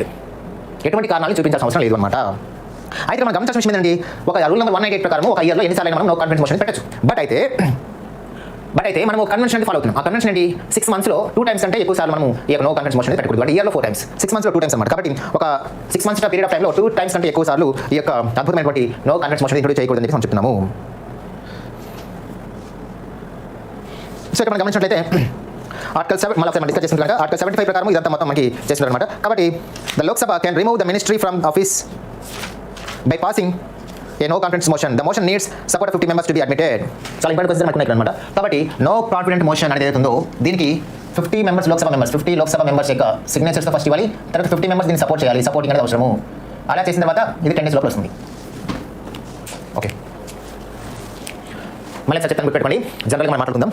No confidence motion అనేది ఎందుకు పెడతారు? ఎవరు గవర్నమెంట్ నో కాన్ఫిడెన్స్ చెబుతుంది రాజకీయ కోర్ట్స్ ఇస్తారు. నో టేబుల్ రూపంలో ఒక గ్రాఫికల్ మెథడ్లో పై డయాగ్రామ్స్ రూపంలో మీకు అందులో ఉంటుందన్నమాట. సో మీరు ఆ బుక్లో తీసుకుంటే మొత్తం దానికి సంబంధించిన డేటా మొత్తం మనం పెట్టుకోవాలి, గుర్తుపెట్టుకోవాలి. కాబట్టి నెక్స్ట్ వన్ కాన్ఫిడెన్స్ మోషన్. ఇది కూడా మనం ఎక్కడ పెట్టాలి? ఓన్లీ లోక్సభ రిలీజ్ కాబట్టి మనకి ఆ పుస్తకం తీసుకుంటే మీకు ఆ డేటా ఎక్కువ సార్లు ఈ యొక్క నో కాన్ఫిడెన్స్ మోషన్ రావడం జరిగింది. ఓకే, ఈ నో కాన్ఫిడెన్స్ మోషన్ గురించి డేటా అంటే ఏ డికేట్లో ఎన్నిసార్లు పెట్టారు, ఎవరి మీద ఎన్నిసార్లు పెట్టారు, ఏ సంవత్సరాలు పెట్టారు, ఇలాంటి ఎక్స్క్లూసివ్ డేటా టేబుల్స్ రూపంలో మన బుక్లో ఉంది, మన ఇండియన్ పార్టీ బుక్లో. మీరు కాబట్టి ఆ పుస్తకం తీసుకుంటే మీకు అట్లా కాన్ఫిడెన్స్ మోషన్ ఎందుకు పెడతారంటే గవర్నమెంట్ తన యొక్క మెజారిటీని ప్రూవ్ చేసుకోవడానికి the motion of conference has come up a new procedure devised to cope with the emergent situations of future mandates resulting in hung parliament, minority governments and coalition governments. The governments formed with wafer thin majority have been called upon by the president to prove their majority on the floor of the house. The government of the day sometimes on its own seeks to prove its majority by moving a motion of conference and winning the conference of the house. If the conference motion is negative, it results in the fall of the government. చాలా అద్భుతమైన కార్యక్రమం ఇది. ఏంటంటే conference motion is also a motion which only can be introduced in Lok Sabha. So about conference motion is not mentioned either in parliament, either in constitution or in parliamentary proceedings. Conference motion is not mentioned either in constitution or in parliamentary proceedings. But this motion is generally moved by the ruling party. It can be moved by ruling party against itself to prove their majority. So ikkada if the ruling party is in minority అంటే మనకి majority లేకపోవడం. సాధారణంగా మనకి ఈ యొక్క conference motion అనేది 3 టైప్స్లో మనం introduce చేయొచ్చు. ఒకటి హంగ్ పార్లమెంట్ అన్నప్పుడు. హంగ్ పార్లమెంట్ అంటే ఏ గవర్నమెంట్కి ఫర్ ఎగ్జాంపుల్ ఎలక్షన్ జరుగుతున్నాయి అనుకోండి, ఎలక్షన్ జరుగుతున్నప్పుడు ఏ గవర్నమెంట్కి మెజారిటీ, ఏ పార్టీకి మెజారిటీ రాలేదు, ఏ పార్టీకి మ్యాజిక్ ఫిగర్ రాలేదు. మ్యాజిక్ ఫిగర్ తెలుసు కదా, magic figure is nothing but a number of seats which is compulsory to form the government. కాబట్టి గవర్నమెంట్ ఫార్మ్ చేయడానికి మనం ఎన్ని సీట్లు అయితే గెలుచుకోవాలో ఆ సీట్ల సంఖ్య మనం ఏమంటాం, మ్యాజిక్ ఫిగర్ అంటే. మ్యాజిక్ ఫిగర్ అనేది ఎవరు డిసైడ్ చేస్తారంటే ఎలక్షన్ కమిషన్ వాళ్ళు, పీపుల్స్ రిప్రజెంటేషన్ యాక్ట్ ప్రకారం, ఇంకా ఎలక్షన్ కోడ్, ఎలక్షన్ రూల్స్ ప్రకారం వాళ్ళు డిసైడ్ చేస్తారు. అయితే ఏ పార్టీకి మ్యాజిక్ ఫిగర్ రాలేదు అన్నప్పుడు ఏమవుతుంది, హంగ్ పార్లమెంట్ ఏర్పడుతుంది. హంగ్ అంటే ఒక రకమైన ఎవరు గవర్నమెంట్ ఫామ్ చేయలేరు, ఒక సందిగ్ధమైన పరిస్థితి ఏర్పడుతుంది. అప్పుడు ఏం చేస్తారు, ఆ పార్టీ వాళ్ళు, ఈ పార్టీ వాళ్ళు, ఆ పార్టీ వాళ్ళు కొనుక్కోవడం, ఈ పార్టీ వాళ్ళు కొనుక్కోవడం, నేను మీకు మినిస్టర్ పరిస్థితి నాటకాలు, నేను కూడా ఇలా చెప్పేసి వాళ్ళు మొత్తం కలిపి రకరకాల కార్యక్రమాలు చేసుకొని ఒక అలయన్స్ అనేది ఏర్పడుతుంది. అలయన్స్ అనేది ఫామ్ అయిన తర్వాత అన్ని పార్టీలు కలుపుకుంటే మ్యాజిక్ ఫిగర్ వస్తుంది. అప్పుడు వాళ్ళు గవర్నమెంట్ ఫామ్ చేస్తారు. గవర్నమెంట్ ఫామ్ చేసిన తర్వాత ఏమవుతుంది, కొన్ని కారణాల వల్ల, విభేదాల వల్ల ఆ పార్టీలు అంటే అలయన్స్లో ఉన్నటువంటి పార్టీలను మళ్ళీ విత్ రావచ్చు, అలయన్స్ నుంచి వాళ్ళ యొక్క సపోర్టింగ్ని విత్డ్రా చేసుకోవచ్చు. అలా విత్డ్రా చేసుకుని మళ్ళీ గవర్నమెంట్ మైనారిటీలో పడిపోతుంది. మైనారిటీలో పడిపోయిందంటే మ్యాజిక్ ఫిగర్ యొక్క సీట్ల కంటే తక్కువ ఉందని అర్థం, మెజారిటీ ఉందంటే మ్యాజిక్ ఫిగర్ కంటే ఎక్కువ ఉందని అర్థం. కాబట్టి ఇక్కడ మనం గమనించినట్లయితే ఇప్పుడు ఫర్ ఎగ్జాంపుల్ 280 అనుకుందాం, మ్యాజిక్ ఫిగర్ సెంట్రల్ గవర్నమెంట్ సంబంధించి అనుకుందాం. ఏ పార్టీకి అయితే 280 సీట్స్ వస్తాయి వాళ్ళు సేఫ్, వాళ్ళు ఇంకా సేఫ్ అనమాట. అంతకంటే తక్కువ వస్తే అది మైనారిటీ గవర్నమెంట్, అంతకంటే ఎక్కువ వస్తే మెజారిటీ గవర్నమెంట్. గవర్నమెంట్ మెజారిటీ ఉందని అర్థం. కాబట్టి ఒక గవర్నమెంట్ మైనారిటీలో పడిపోయిందంటే దాని అర్థం ఏంటి, ఆ గవర్నమెంట్కి మెజారిటీ లేదు, మ్యాజిక్ ఫిగర్ సీట్స్ లేవు అన్నట్టు. అలాంటప్పుడు ప్రతిపక్షాలు ఏం చేస్తారు, మీకు మెజారిటీ లేదు, మీరు దిగిపోండి, మీకు మెజారిటీ లేదు, రాజీనామా చేయండి, అది చెప్పి గందరగోళం చేస్తున్నారు. అలాంటప్పుడు ప్రెసిడెంట్ ఆఫ్ ఇండియా ఏం చేస్తాడు, ఈ సెంట్రల్ గవర్నమెంట్కి ఒక ఛాన్స్ ఇస్తాడు. సో ఇట్లా జరుగుతుంది బయట, సో మీకు మైనారిటీ ఉంది, మీకు సీట్స్ తక్కువ ఉన్నాయి, కాబట్టి మీ యొక్క మెజారిటీ మీరు ప్రూవ్ చేసుకోండి అని చెప్పి ప్రెసిడెంట్ చెప్తాడు. ప్రెసిడెంట్ చెప్పిన తర్వాత ఆ రూలింగ్ పార్టీ వాళ్ళు ఒక రోజు అద్భుతమైన కార్యక్రమం పెట్టుకుంటారు. ఓకే, దాన్ని మనం కాన్ఫరెన్స్ మోషన్ చెప్పేసి అంటాం. ఆ రోజు ఈ రూలింగ్ పార్టీ వాళ్ళు ఏదో చేసి వాళ్ళకి మెజారిటీ ఏదైతే ఉందో ఆ మెజారిటీ ప్రూవ్ చేసుకోవాలి. ఒకవేళ మెజారిటీ ప్రూవ్ చేసుకోలేకపోతే గవర్నమెంట్ మొత్తం పడిపోతుంది అని చెప్పి గుర్తుపెట్టుకోవాలి. అయితే మన ఇండియాలో చౌదరి చరణ్ సింగ్ ప్రైమ్ మినిస్టర్గా ఉన్నప్పుడు వాళ్ళ గవర్నమెంట్ కొంచెం ఎడ్జ్లో ఉందన్నమాట. పూర్తి మెజారిటీ కాదు, పూర్తి మైనారిటీ ఎడ్జ్లో ఉంది. అలాంటప్పుడు వాళ్ళ మీద పెద్ద ఎత్తున ప్రెజర్ వచ్చింది. ప్రూవ్ చేసుకోమని ప్రెజర్ వచ్చినప్పుడు చౌదరి చరణ్ సింగ్ కాన్ఫరెన్స్ మోషన్ని ఓకే చేశారు. మేము బలాన్ని నిరూపించిద్దాం, మేము కాన్ఫరెన్స్ మోషన్లో మేము మా పార్టీ బలం చూపించుకుంటామని చెప్పారు. కానీ ముందు రోజు రాత్రే కొంతమంది జంప్ అయిపోతారు. అందువల్ల చౌదరి చరణ్ సింగ్ ఈ కాన్ఫరెన్స్ మోషన్ అనేది డిబేట్ రాకముందే ఆయన రాజీనామా చేశారు. కాబట్టి Chaudhary Charan Singh is only the prime minister of India who introduced the concept of conference motion, but he resigned before it was not came to debate. అది డిబేట్ రాకముందే ఆయన రిజైన్ చేశారు. తర్వాత వీపీ సింగ్ 1990 వీపీ సింగ్ ప్రైమ్ మినిస్టర్ ఉన్నప్పుడు ఆయన గవర్నమెంట్ కూడా కొంచెం ఎడ్జ్లో ఉంది. అలాంటి ఆయన కూడా ఈ యొక్క కాన్ఫరెన్స్ మోషన్ ద్వారా ఒక బల పరీక్ష వెళ్ళారు, బట్ ఆయన ఓడిపోయారు. కాబట్టి VP Singh is the first prime minister India who lost his post by conference motion చెప్పేసి ఉంటాం. ఇక third person is Deve Gowda. 1997 HD Deve Gowda కూడా ఈ కాన్ఫరెన్స్ మోషన్లో కొన్ని ఓట్లు తక్కువ రావడంతో ఆయన గవర్నమెంట్ రాజీనామా చేశారు. Third person is Atal Bihari Vajpayee. 1998లో ఆర్పర్ సందర్భం జరిగింది. కేవలం ఒక్క ఓటు డిఫరెంట్ ఆయన ప్రధాని పదవిని కోల్పోవాల్సి వచ్చింది అటల్ బిహారీ వాజ్పేయి. కాబట్టి ఈ విధంగా చౌదరి చరణ్ సింగ్ ఇంట్రొడ్యూస్ చేసి అది డిబేట్ రాకముందే రిజైన్ చేశాడు. తర్వాత వీపీ సింగ్ కాన్ఫరెన్స్ మోషన్ ద్వారా ఫస్ట్ రిజైన్ అంటే పదవిని కోల్పోయినటువంటి మొదటి వ్యక్తి, హెచ్డి దేవగౌడ రెండవ వ్యక్తి, అటల్ బిహారీ వాజ్పేయి మూడవ వ్యక్తి. అటల్ బిహారీ వాజ్పేయి మరి గవర్నమెంట్ అంటే కేవలం ఒక్క ఓటు తేడాతో 1998లో ఒక్క ఓటు తేడాతో ఆయన తన పదవిని కోల్పోవాల్సి వచ్చిందని చెప్పేసి మనం గుర్తుపెట్టుకోవాలి. చాలా మంచి విషయం ఇది. కాబట్టి ఈ విధంగా కాన్ఫరెన్స్ మోషన్ అనేది ఎవరు ఇంట్రొడ్యూస్ చేస్తారు, రూలింగ్ పార్టీ వాళ్ళు ఇంట్రొడ్యూస్ చేస్తారు. కాబట్టి అలా ఇంట్రొడ్యూస్ చేయమని ఎవరు చెప్పాలి, ముందు ప్రెసిడెంట్ చెప్పాలి. కాబట్టి ప్రెసిడెంట్ యొక్క రికమెండేషన్స్ ప్రకారం రూలింగ్ పార్టీ వాళ్ళు తమకు అగెన్స్ట్గా తామే ఈ కాన్ఫరెన్స్ మోషన్ లోక్సభలో ప్రవేశపెట్టుకుంటారు. తమ బల నిరూపణ, తమ strength to prove the majority, ruling party can introduce this conference motion on the recommendations of the president in Lok Sabha. If the government is not able to get the majority seats, then the government will be fall down. In first time in Indian history, Chaudhary Charan Singh is the first prime minister in India who introduced the concept of confidence motion, but he resigned before the confidence motion is it to become debate. VP Singh in 1990 lost his government by confidence motion. Moved against and activists or the entire council of ministers. It is moved for censoring the council of ministers for the specific policies and actions. It is passed in the Lok Sabha. The council of ministers need to resign from the office. మనం గమనించాల్సిన విషయం ఏంటంటే ఈ censor motion అనేది general గా it can be introduced either in Lok Sabha or in Rajya Sabha. దీన్ని లోక్ సభలోనైనా మనం ప్రవేశపెట్టవచ్చు, రాజ్యసభలోనైనా మనం ప్రవేశపెట్టవచ్చు. It can be introduced against any minister any minister ఒక మినిస్టర్కి వ్యతిరేకంగా పెట్టచ్చు, లేదా it can be introduced against group of ministers, లేదా కొంతమంది మినిస్టర్స్ మీద మనం ప్రవేశపెట్టవచ్చు group of ministers, or it can be introduced in Lok Sabha Rajya Sabha against the entire council of ministers. చాలా అద్భుతమైన విషయం, ఎంటైర్ కౌన్సిల్ ఆఫ్ మినిస్టర్స్. కాబట్టి ఒక మినిస్టర్ మీద కానీ కొంతమంది మినిస్టర్స్ మీద కానీ లేదా ఎంటైర్ కౌన్సిల్ ఆఫ్ మినిస్టర్స్ మీద కానీ మనం సెన్సార్ మోషన్ అనేది ఇంట్రొడ్యూస్ చేయవచ్చు లోక్సభ కానీ రాజ్యసభలో. ఎందుకు? గవర్నమెంట్ యొక్క పాలసీస్లో ఉన్నటువంటి నెగిటివిటీని ఎక్స్పోజ్ చేయడం కోసం చేస్తుంది. అయితే మనము ఈ సెన్సార్ మోషన్ అనేది ఒక ఇండివిజువల్ మినిస్టర్ మీద పెడితే అది పాస్ అయితే ఆ మినిస్టర్ మాత్రమే రిజైన్ చేయాలి. సెన్సార్ మోషన్ ఒకవేళ గ్రూప్ ఆఫ్ మినిస్టర్స్ మీద పెడితే అది అందులో గవర్నమెంట్ ఓడిపోతే గ్రూప్ ఆఫ్ మినిస్టర్స్ అందరూ రిజైన్ చేయాలి. ఒకవేళ కౌన్సిల్ ఆఫ్ మినిస్టర్స్ అందరి మీద సెన్సార్ మోషన్ పెడితే అప్పుడు గవర్నమెంట్ ఓడిపోతే group of council of ministers అందరూ ఓడిపోవాలి. జనరల్గా సెన్సార్ మోషన్ అనేది ఒక మినిస్టర్ ఇండివిజువల్ మినిస్టర్ మీద పెడతారు కాబట్టి అందులో కనుక జరిగితే ఖచ్చితంగా ఏమవుతుంది? డెఫినెట్గా ఆ మినిస్టర్ ఏమవుతారు? రిజైన్ చేయాల్సి ఉంటుంది విషయం గుర్తుపెట్టుకోవాలి. అయితే సెన్సార్ మోషన్ మనం పెట్టేటప్పుడు సెన్సార్ మోషన్ పెట్టేటప్పుడు ఖచ్చితంగా ఏం చేయాలి? డెఫినెట్గా రీజన్ అనేది చెప్పాలి. రీజన్ ఎందుకు అతని మీద మనం సెన్సార్ మోషన్ పెట్టాలి రీజన్ చెప్పాలి. కానీ ఇక్కడ నో కాన్ఫిడెన్స్ మోషన్లో రీజన్ పెట్టాల్సిన అవసరం లేదు కదా. నో కాన్ఫిడెన్స్ మోషన్ కూడా ప్రభుత్వం మీద ఉన్నటువంటి వ్యతిరేకంగా పెట్టచ్చు, బట్ సెన్సార్ మోషన్ అనేది మంత్రి మీద ఉన్నటువంటి వ్యతిరేకత పెట్టచ్చు. ఇక్కడ గవర్నమెంట్ అగైన్స్ పెడతారు, ఈ మినిస్టర్ అగైన్స్ పెడతారు. ఇక్కడ రీజన్ చెప్పాల్సిన లేదు, బట్ రీజన్ చెప్పాలి. ఈ సెన్సార్ మోషన్ అనేది పాస్ అయితే బిల్ పాస్ అయితే ఏ మినిస్టర్ మీద మనం సెన్సార్ మోషన్ పెట్టామో ఆయన డెఫినెట్గా రీజన్ చేయాల్సి ఉంటుంది. కాబట్టి next one motion of thanks. అద్భుతమైన వ్యవహారం ఇది మోషన్ ఆఫ్ థ్యాంక్స్ అనమాట. మామూలుగా ఆర్టికల్ నెంబర్ 87 ప్రకారం as per article number 87 president of India first మామూలుగా president of India general election జరిగిన తర్వాత లోక్సభ ఫస్ట్ మీటింగ్ అయిన తర్వాత ఆ ఫస్ట్ మీటింగ్ అనేది ఫస్ట్ ప్రెసిడెంట్ స్పీచ్ మొదలవుతుంది. Every budget session starts with president speech. ఇక్కడ ఆర్టికల్ నెంబర్ 87 అనేది ప్రెసిడెంట్ స్పీచ్ గురించి మనకు చెబుతుంది. President speech. ఈ ప్రెసిడెంట్ స్పీచ్ ఎప్పుడు ఉంటుంది? లోక్సభ స్టార్ట్ అయిన ఫస్ట్, అదేవిధంగా ఎవరీ బడ్జెట్ సెషన్కి స్టార్టింగ్లో ఎవరీ బడ్జెట్ జనరల్ ఎలక్షన్. కాబట్టి next one motion of thanks. అద్భుతమైన వ్యవహారం ఇది మోషన్ ఆఫ్ థ్యాంక్స్ అనమాట. మామూలుగా ఆర్టికల్ నెంబర్ 87 ప్రకారం as per article number 87 president of India first మామూలుగా president of India general election జరిగిన తర్వాత లోక్సభ ఫస్ట్ మీటింగ్ అయిన తర్వాత ఆ ఫస్ట్ మీటింగ్ అనేది ఫస్ట్ ప్రెసిడెంట్ స్పీచ్ మొదలవుతుంది. Every budget session starts with president speech. ఇక్కడ ఆర్టికల్ నెంబర్ 87 అనేది ప్రెసిడెంట్ స్పీచ్ గురించి మనకు చెబుతుంది. President speech. ఈ ప్రెసిడెంట్ స్పీచ్ ఎప్పుడు ఉంటుంది? లోక్సభ స్టార్ట్ అయిన ఫస్ట్, అదేవిధంగా ఎవరీ బడ్జెట్ సెషన్కి స్టార్టింగ్లో. ఎవరీ బడ్జెట్ సెషన్ ఈ started with president speech. This president speech is prepared by the cabinet. మీరు గుర్తుపెట్టి దీని క్వశ్చన్ అడగండి, డెఫినెట్గా మనకి క్వశ్చన్ రావచ్చు అవకాశం ఉంటుంది కాబట్టి. The president speech is prepared by the cabinet after the completion of president speech in budget sessions. రాష్ట్రపతి ప్రసంగం ఏదైతే ఉంటుందో అయిపోయిన తర్వాత దాని మీద మోషన్ ఆఫ్ థ్యాంక్స్ అనేది ఉంటుంది. అంటే ప్రెసిడెంట్ స్పీచ్లు ఏముంటాయి? ఆ ఇయర్లో అంటే ప్రీవియస్ ఇయర్లో ఆ గవర్నమెంట్ ఏం చేసింది, ఎంత డబ్బులు ఖర్చు పెట్టింది, వాళ్ళ పాలసీస్ ఏమున్నాయి, వాళ్ళు ఏం స్కీమ్స్ పెట్టారు, ఎంతమంది బెనిఫిట్ అయింది, ఎలాంటి ఇన్నోవేటివ్ కార్యక్రమాలు చేశారు, ఇలాంటి అనేక విషయాలు లాస్ట్ ఇయర్లో వాళ్ళు ఏం చేశారు మొత్తం చెప్తారు. ఎందుకంటే యాజ్ పర్ ఆర్టికల్ నెంబర్ 77 దేశం యొక్క మొత్తం పరిపాలన ఎవరి పేరు మీద జరుగుతుంది? ప్రెసిడెంట్ పేరు మీద జరుగుతుంది. కాబట్టి ప్రెసిడెంట్ ఆయన ఏం చేశారని చెప్పాల్సి ఉంటుంది. కాబట్టి లాస్ట్ ఇయర్లో గవర్నమెంట్ ఏం చేసింది, పాలసీస్ మొత్తంని ఆయన లోక్సభకి చెప్తాడు. అలా చెప్పేటప్పుడు ఆయన తమ గవర్నమెంట్ తీసుకున్నటువంటి అనేక రకాల యాక్షన్స్ గురించి చెప్తారు. అయిపోయిన తర్వాత దాని మీద ఓటింగ్ అనేది ఉంటుంది. మోషన్ ఆఫ్ థ్యాంక్స్ అనేది దాన్ని మనం ధన్యవాదాలు తెలిపి అనమాట. దీని మీద మళ్ళీ డిబేట్ ఉంటుంది. ఓట్ మన ప్రెసిడెంట్ చెప్పినటువంటి ప్రతి ఐటమ్ మీద డిబేట్ ఉంటుంది. ఆయన చెప్పాడా, అబద్ధం చెప్పాడా, ఆయన ఇచ్చినటువంటి ఫిగర్స్ కరెక్ట్ చెప్పాడా, రాంగ్ చెప్పాడా అని దాని డిబేట్ ఉంటుంది. డిబేట్ తర్వాత ఓటింగ్ ఉంటుంది. ఓటింగ్లో కనుక ఒకవేళ గవర్నమెంట్ ఓడిపోతే చాలా ఒకవేళ అందరూ కనుక గవర్నమెంట్ ఓడిపోతే డెఫినెట్గా గవర్నమెంట్ రిజైన్ చేయాల్సి ఉంటుంది. అది ఇక్కడ ప్రెసిడెంట్ స్పీచ్ అనేది ఎవరు తయారు చేశారు ఇంపార్టెంట్ అమ్మా. It is prepared by cabinet. So తర్వాత దీని మీద ఏమంటే ఓటింగ్ ఉంటుంది. ఓటింగ్లో కనుక గవర్నమెంట్ ఓడిపోతే నెగిటివ్ వస్తే కనుక డెఫినెట్గా రాజీనామా చేయాల్సి ఉంటుంది అనమాట. So these are all the important motions. ఇదంతా మన పార్లమెంట్ టెర్మినాలజీ కిందకి వస్తుందన్నమాట. ఇక్కడ నుంచి మీరు బాగా ఫోకస్ చేయండి. ఈవెన్ కాలింగ్ అటెన్షన్ నుంచి మనం ఇక్కడ నుంచి తీసుకుంటే కాలింగ్ అటెన్షన్ కానీ, అడ్జర్న్మెంట్ మోషన్ కానీ, నో కాన్ఫిడెన్స్ మోషన్ కానీ, కాన్ఫిడెన్స్ మోషన్ కానీ, సెన్సార్ మోషన్ కానీ, మోషన్ ఆఫ్ థ్యాంక్స్ కానీ వీటి మీద డెఫినెట్గా మనకి క్వశ్చన్ అవకాశం ఉంటుంది. ఇప్పుడు నేను మన క్వశ్చన్ అడుగుతాను చెప్పండి అసలు.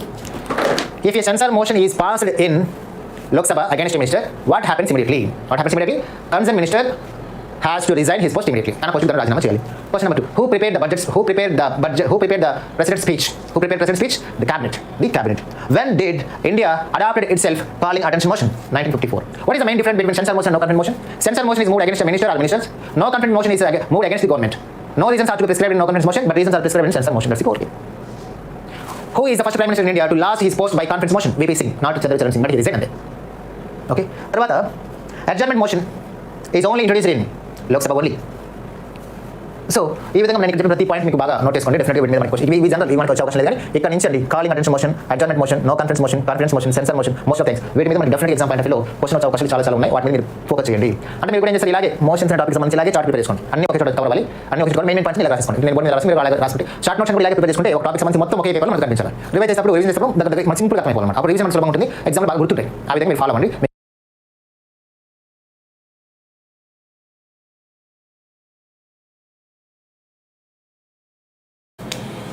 Next question hour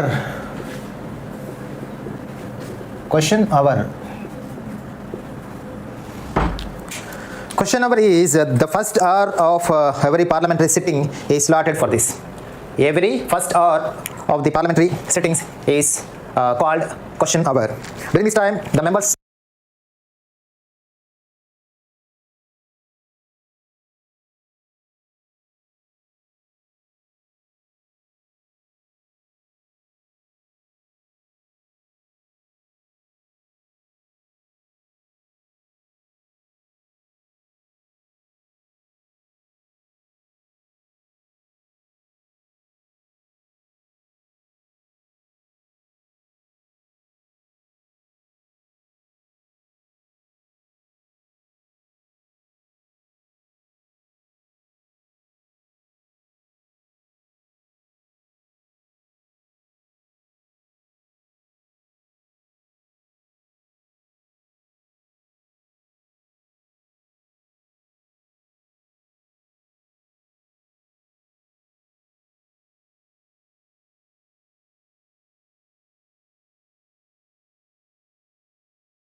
ask questions and the ministers usually give answers. మనకి పార్లమెంట్ ఈరోజు మామూలుగా 11 గంటలకు స్టార్ట్ అవుతుంది. Parliament houses generally starts their meetings sittings by 11 o'clock sharp. So ప్రతిరోజు 11 గంటలకి 11 o'clockకి పార్లమెంట్ అనేది స్టార్ట్ అవుతుంది. ఈ 11 నుంచి 12 వరకు ఉన్నటువంటి ఫస్ట్ అవర్ ఏదైతే ఉందో ఫస్ట్ అవర్, ఈ ఫస్ట్ అవర్ మనం సాధారణంగా క్వశ్చన్ అవర్ అని చెప్పేసి అంటాం. ఈ క్వశ్చన్ అవర్ని సాధారణంగా మనకి మినిస్టర్స్ అనే వాళ్ళు మెంబర్స్ అనేవాళ్ళు ఎవరైతున్నారు ఈ మెంబర్స్ క్వశ్చన్స్ అడుగుతారు, మినిస్టర్స్ ఆన్సర్స్ ఇస్తుంటారు మన జనరల్గా. బట్ ఈ క్వశ్చన్స్ అనేవి 3 టైప్స్లో ఉంటాయి. Starved questions, unstarred questions and short notice question చెప్పేసి 3 టైప్స్ ఉంటాయి. వాటి గురించి మనం చూద్దాం ఇక్కడ, అది పెద్ద విషయం కాదు. ఫస్ట్ మనం question hour is the first hour of parliamentary sittings. కాబట్టి పార్లమెంట్ సమావేశాల యొక్క తొలి గంటను మనం ఏమంటామంటే అవర్ అని, క్వశ్చన్ అవర్ అని చెప్పేసి అంటాం. ఇది జనరల్గా 11 to 12 AM వరకు ఉంటుంది. 11 AM to 12 PM అనేది జనరల్గా మనకు ఈ క్వశ్చన్ అవర్ గురించి మనకు ఉంటుంది.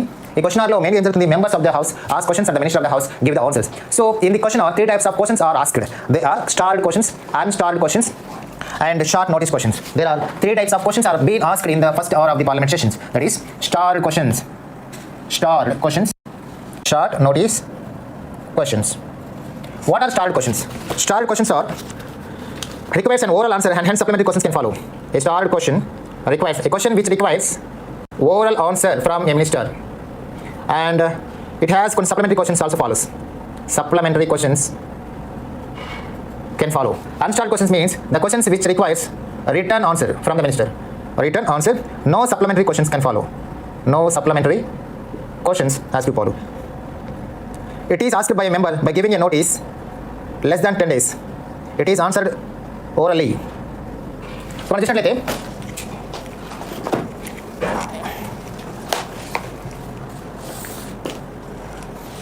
there are 3 types of questions are being asked in first hour of the parliament sittings. That is starred questions, unstarred questions and short notice questions. Coming to first one, starred questions. వీటికి మనం starred questions అని ఎందుకంటే ఆ questions మీద star mark అనేది ఉంటుంది కాబట్టి ఆ క్వశ్చన్స్ మీద ఏ విధంగా స్టార్ మార్క్ ఉంటుంది కాబట్టి మనం స్టార్ క్వశ్చన్స్ అని చెప్పేసి మనం అంటాము. So ministers give oral answers to the star questions. ఇక్కడ ఓరల్ ఆన్సర్స్ అనేది important. Ministers give the answers orally to the star questions, to the star questions అనమాట. అండ్ దీ star questions follows some supplementary questions. అంటే వీటికి supplementary కొన్ని అడిషనల్గా కొన్ని questions అనేవి ఉంటాయని చెప్పేసి మనం గుర్తుపెట్టుకోవచ్చు. Next unstarred questions.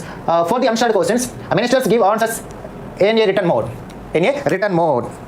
So there are no supplementary questions can follow the unstarred questions.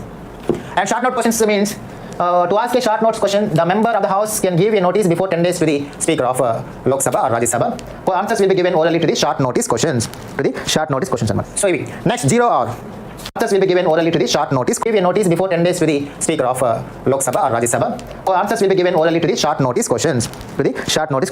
So next 0 hour. 0 hour is adopted by India from 1962. Unlike the question hour, the 0 hour is not mentioned in the 19. Next Rajya Sabha. Answers will be given orally to the short notice questions. So next 0 hour. 0 hour is adopted by India from 1962. Unlike the question hour, the 0 hour is not mentioned in the rules of procedure. It is not mentioned in the rules of procedure. It is created by the media. The members of the parliament to raise matters without any prior notice. The 0 hour starts immediately after the question hour and lasts until the agenda for the day is taken up. In other words, the time gap between the question hour and the agenda is known as 0 hour. It is an Indian innovation in the field of parliamentary procedures and has been existent since 1962. మనకి గమనించాల్సిన విషయం ఏంటంటే question hour తర్వాత మనకు ఉండేది 0 hour. మామూలుగా parliamentary times ఎలా ఉంటాయంటే 11 AM to 5 PM అనేది జనరల్ టైమ్స్ అనమాట. 11 AM to 5 PM అనేది పార్లమెంట్ హౌసెస్ జనరల్ టైమ్స్. ఇక్కడ 11 నుంచి 12 వరకు ఉన్నటువంటి సెషన్ మనం ఈ టైం మనం ఏమంటామంటే క్వశ్చన్ అవర్ అని చెప్పేసి అంటాం. 12 to 1 ఏదైతే ఉందో ఈ పీరియడ్ మనం 0 hour అని చెప్పేసి అంటాం. ఇక 1 నుంచి 2 వరకు మేబీ 3 వరకు లంచ్ బ్రేక్ ఉంటుంది. అంటే లేదా లంచ్ బ్రేక్ అనేది స్పీకర్ వచ్చే టైం ఉంటుంది. సో 1 తర్వాత అజెండా ఆఫ్ ది హౌస్ అనేది ప్రారంభమవుతుంది. అంటే జనరల్ రోజువారీ కార్యక్రమాలు జరుగుతాయి. So 0 hour starts after question hour from 12 to 1 PM. So the gap between question hour and agenda of the house. Agenda ఇప్పుడు స్టార్ట్ అవుతుంది 0 hour ఫినిష్ అవ్వగానే agenda అనేది స్టార్ట్ అవుతుంది అనమాట. So 0 hour is not mentioned in the parliamentary proceedings. It is not mentioned in the Constitution of India. It is not mentioned in parliamentary proceedings. But it is the innovation of India. It means it is adopted by India itself. It is in force from 1962. It is 1962 నుంచి implementation ఉంది. 0 hour generally is created by media. And the members of the house are given permission to ask any question without prior notice. It is important. Without any prior notice. Members can ask questions without any prior notice. అంటే ముందస్తు notice లేకుండానే ఇక్కడ మనము అద్భుతమైనటువంటి questions అడగచ్చు. But మనము question hour అడగాలంటే మాత్రం ప్రయర్ నోటీస్ అనేది ఇవ్వాల్సి ఉంటుంది. బట్ ఇక్కడ ప్రయర్ నోటీస్ అనేది అవసరం చేస్తున్నారు. కాబట్టి 0 hour is nothing but the gap between questionnaire and the agenda of the house. It generally starts at 11 o'clock, 12 o'clock and it ends by sharp 1 o'clock. So the time between 12 p.m. to 1 p.m. is generally considered as 0 hour. In this 0 hour, members ask questions without prior notice. కాబట్టి ఎటువంటి ముందస్తు notice ఇవ్వకుండానే sudden గా కొన్ని క్వశ్చన్లు మనం అడగొచ్చు. మామూలు ప్రైర్ నోటీస్ అనేది ఇస్తే కన్సర్న్ మినిస్టర్ ముందుగా ఆన్సర్ ప్రిపేర్ చేసి పెట్టుకుంటారు, రెడీగా ఆన్సర్ చేసి పెట్టుకుంటారు. కానీ ఇక్కడ 0 అవర్లో ఏమవుతుంది, సడన్ గా members different types of questions అడగడం వల్ల ఆ కన్సర్న్ మినిస్టర్ ఎవరుంటారో ఆ మినిస్టర్ డిఫెన్స్ లో పడే అవకాశం ఉంటుంది. కాబట్టి ప్రభుత్వాన్ని గవర్నమెంట్ రూలింగ్ పార్టీని డిఫెన్స్ లో పడేయడానికి అపోజిషన్ పార్టీ వాళ్ళు సడన్ గా 0 అవర్లో విచిత్రమైన క్వశ్చన్స్ అడుగుతుంటారని చెప్పేసి మనం గుర్తుపెట్టుకోవాలి. 0 అవర్ గురించి పార్లమెంటరీ ప్రొసీడింగ్స్ లో కానీ కాన్స్టిట్యూషన్ లో కానీ ప్రస్తావన లేదు. 1962 నుంచి 0 అవర్ అనేది ఉంది. ఈ 0 అవర్ అనేది ఇండియానే సొంతంగా తయారు చేసినటువంటి కాన్సెప్ట్ అని చెప్పేసి మనం గుర్తుపెట్టుకోవాలి. 0 అవర్ అనేది జనరల్ గా పార్లమెంటరీ ప్రొసీడింగ్స్ లేకపోయినా ఇది మనం 0 అవర్ అని ఎందుకు పిలుస్తున్నామంటే మీడియా వాళ్ళు ఆ విధంగా దాన్ని పలకడం స్టార్ట్ చేస్తారు. కాబట్టి మీడియా సృష్టి అని చెప్పి nothing but creation of media అని చెప్పేసి మనం చెప్పవచ్చు. Next point of order. What is point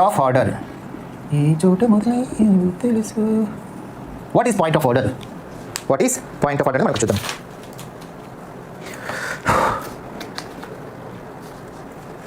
Point of order. A member can raise a point of order when the proceedings of the House do not follow the normal rules of procedure. A point of order should relate to the interpretation or enforcement of the rules of the House or such articles of the Constitution that regulate the business of the House, and should raise a question that is within the cognizance of the Speaker. It is usually raised by opposition member in order to control the government. It is an extraordinary device as it suspends the proceedings before the House. No debate is allowed on a point of order. Point of order is generally raised by the opposition party member. It is raised only when the parliamentary proceedings are not followed. ఎప్పుడైతే parliamentary proceedings అనేవి కరెక్ట్గా implement అవ్వడం లేదు హౌస్లో, ఈ parliamentary proceedings అనేవి ఏవైతున్నాయో అవన్నీ ఏవైతే కరెక్ట్గా ఫాలో అవ్వకపోతే parliamentary proceedings are not following. And for example speaker ఏం చేస్తారంటే ఒక్కొక్కసారి అపోజిషన్ పార్టీ వాళ్ళకి ఛాన్స్ ఇవ్వకుండా ప్రతిసారి రూలింగ్ పార్టీ వాళ్ళకి ఛాన్స్ ఇవ్వడం, వాళ్ళని మాట్లాడడం, ఎక్కువ టైం వాళ్ళకి ఇవ్వడం, వీళ్ళ మైకి కట్ చేయడం, ఇలా చేస్తున్నారు. ఇవి పార్లమెంటరీ ప్రొసీడింగ్స్ రూల్స్కి విరుద్ధం అనమాట. సో ఎప్పుడైతే ఈ విధంగా పార్లమెంటరీ ప్రొసీడింగ్స్ ఏవైతున్నాయో business of conduct of parliament ఏతుందో అది ఒక మిస్యూజ్ చేస్తున్నప్పుడు, వైలేట్ అవుతున్నప్పుడు, అలాంటప్పుడు ప్రశ్నించడానికి అపోజిషన్ పార్టీ వాళ్ళు పెట్టేటువంటి దాన్ని మనం ఏమంటామంటే పాయింట్ ఆఫ్ ఆర్డర్ అని చెప్పేసి అంటాము. పాయింట్ ఆఫ్ ఆర్డర్ మీద మనకి ఎటువంటి డిబేట్ కానీ ఎటువంటి ఓటింగ్ కానీ జస్ట్ స్పీకర్ దృష్టికి కారణంగా చేస్తారు. అంటే మీరు సభా నియమాలను పాటించడం లేదు, మీరు పక్షపాతంగా పార్షియల్గా ప్రవర్తిస్తున్నారు, మీరు వాళ్ళకి ఇస్తున్నారు, మాకు ఇవ్వడం లేదు, అసలు ఇది పార్లమెంటరీ ప్రొసీడింగ్స్ విరుద్ధంగా ఉన్నాయని చెప్పేసి జస్ట్ గుర్తు చేయడానికి, గవర్నమెంట్ని క్వశ్చన్ చేయడానికి మాత్రమే పాయింట్ ఆఫ్ ఆర్డర్ అనేది తీసుకురావడం జరుగుతుందని చెప్పేసి మనం ప్రధానంగా గుర్తుపెట్టుకోవాలి.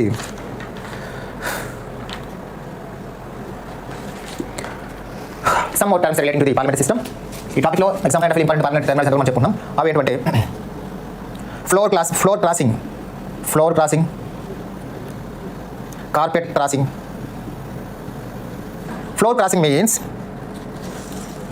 Floor crossing means jumping of opposition party leaders into ruling party.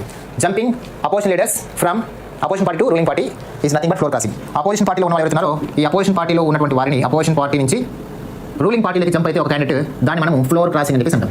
Carpet crossing అంటే దానికి ఆపోజిట్ జరగాలి. రూలింగ్ పార్టీ నుంచి ఏంటంటే some more terms relating to the parliamentary system. ఈ టాపిక్లో exam point of important parliamentary terms మనం చెప్పుకున్నాం. అవి ఏంటంటే floor crossing, carpet crossing.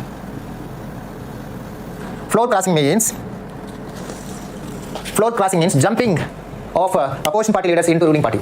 Jumping opposition leaders from opposition party to ruling party is nothing but floor crossing. Opposition పార్టీలో ఉన్న ఎవరున్నారో ఈ అపోజిషన్ పార్టీలో ఉన్నటువంటి వారిని అపోజిషన్ పార్టీ నుంచి రూలింగ్ పార్టీలోకి జంప్ అయితే ఒక క్యాండిడేట్, దాన్ని మనం ఫ్లోర్ క్రాసింగ్ అని చెప్పేసి అంటాం. కార్పెట్ క్రాసింగ్ అంటే దానికి ఆపోజిట్ జరగాలి. రూలింగ్ పార్టీ నుంచి అపోజిషన్ పార్టీలోకి ఒక మెంబర్ జంప్ అయితే దాన్ని మనం కార్పెట్ క్రాసింగ్ అని చెప్పేసి అంటాము. ఓకే, ఇవన్నీ చాలా అన్నమాట. ఇప్పటివరకు ఇంకోటి మీరు ఇంకో పదం గుర్తుపెట్టుకోవాలి. Caretaker government in Telugu it is ఆపద్ధర్మ ప్రభుత్వం. కేర్ టేకర్ గవర్నమెంట్ అంటే అర్థం ఏంటంటే ఎప్పుడైనా ఒక గవర్నమెంట్ పవర్లో ఉన్నప్పుడు వాళ్ళు సడన్గా కొన్ని కారణాల వల్ల రిజైన్ చేశారు అనుకోండి. రిజైన్ చేసిన తర్వాత మళ్ళీ కొత్త గవర్నమెంట్ వచ్చే వరకు వారే టెంపరీగా రూల్ చేస్తారనమాట. దాన్ని మనం టేక్ కేర్ గవర్నమెంట్ అని చెప్పేసి అంటాం. ఈ టేక్ కేర్ గవర్నమెంట్ చేసిన తర్వాత ఇటువంటిది ఏమీ లేదన్నమాట. అంటే వాళ్ళు కాన్స్టిట్యూషన్లో టేక్ కేర్ గవర్నమెంట్ గురించి మనకి చెప్పలేదన్నమాట. ఎప్పుడైనా సడన్గా ఒక గవర్నమెంట్ రిజైన్ చేసిన తర్వాత prime minister, council minister resign చేసిన తర్వాత ఇంకా మళ్ళీ కొత్త ఎలక్షన్ జరిగి మళ్ళీ కొత్త గవర్నమెంట్ వచ్చే వరకు లేదా ఎలక్షన్ నోటిఫికేషన్ ఇచ్చేదాకా కొంత టైం ఉంటుంది. కాబట్టి ఆ టైం వరకు వాళ్ళు తాత్కాలికంగా ప్రభుత్వాన్ని కంటిన్యూ చేస్తారన్నమాట. దాన్ని మనం కేర్ టేకర్ గవర్నమెంట్ అని చెప్పేసి అంటాము. ఈ కేర్ టేకర్ గవర్నమెంట్ గురించి మనకి కాన్స్టిట్యూషన్లో ప్రస్తావన అనేది లేదు. కానీ మనం గమనించాల్సిన విషయం ఏంటంటే కేర్ టేకర్ గవర్నమెంట్ వాళ్ళు కొనసాగుతున్నప్పుడు ఎటువంటి పాలసీ మేకింగ్ డిసిజన్స్ అనేవి తీసుకోకూడదు. ఎటువంటి పాలసీ మేకింగ్ డిసిజన్ తీసుకోవచ్చు, ఎటువంటి కొత్త ప్రాజెక్ట్స్ పెట్టుకోకూడదు, ఎటువంటి కొత్త వెల్ఫేర్ స్కీమ్స్ అనేవి చేయకూడదు, అసలు కొత్త డిసిజన్స్ అనేవి ఏమి తీసుకోకూడదు అని చెప్పేసి మనం గుర్తుపెట్టుకోవాలి. సో ఇవన్నమాట. తర్వాత ఇవంతా మనకి పార్లమెంటరీ దాని గురించి వస్తుందన్నమాట. ఇవి సరిపోతే మనకి పార్లమెంట్లో ఎలాంటి లాంగ్వేజ్ వాడతారు? పార్లమెంట్లో ఇంగ్లీష్ హిందీ వాడతారు. కానీ రాజ్యసభలో వెంకయ్య నాయుడు రాజ్యసభ చైర్మన్ అయిన తర్వాత రాజ్యసభలో 8th షెడ్యూల్లో ఉన్న 22 లాంగ్వేజ్లో అక్కడ మాట్లాడడానికి అవకాశం ఇవ్వడం జరిగింది. కానీ ప్రతి మెంబర్కి ఒక ట్రాన్స్లేటర్ ఉంటారు. కాబట్టి అది ఇంగ్లీష్ వచ్చినా హిందీ వచ్చినా ఒక రాకపోయినా తన లాంగ్వేజ్ మాట్లాడినా అతనికి ఒక ట్రాన్స్లేటర్ ద్వారా హిందీ ఇంగ్లీష్ మేనేజ్ చేస్తారు. ప్రెజెంట్ రాజ్యసభలో అయితే మాత్రం 8th షెడ్యూల్లో ఉన్న 22 లాంగ్వేజ్లో మాట్లాడడానికి మెంబర్స్కి ప్రివిలేజ్ చేయబడింది. అదే లోక్సభలో అయితే హిందీ ఇంగ్లీష్ మామూలుగా మాట్లాడుతున్నారు అనమాట. కానీ ప్రతి ఒక్క మెంబర్కి ట్రాన్స్లేటర్ అనేవాళ్ళు ఉంటారు. సో వాళ్ళు మార్చి చెప్తుంటారు అనమాట. సో ఇవి terminology of Indian parliamentary system. తర్వాత మనము పార్లమెంట్లో బిల్స్ ఏవైతే ఉంటాయి, లా మేకింగ్ ప్రాసెస్ అనేది ఏదైతే ఉంటుందో తెలుసుకుందాం.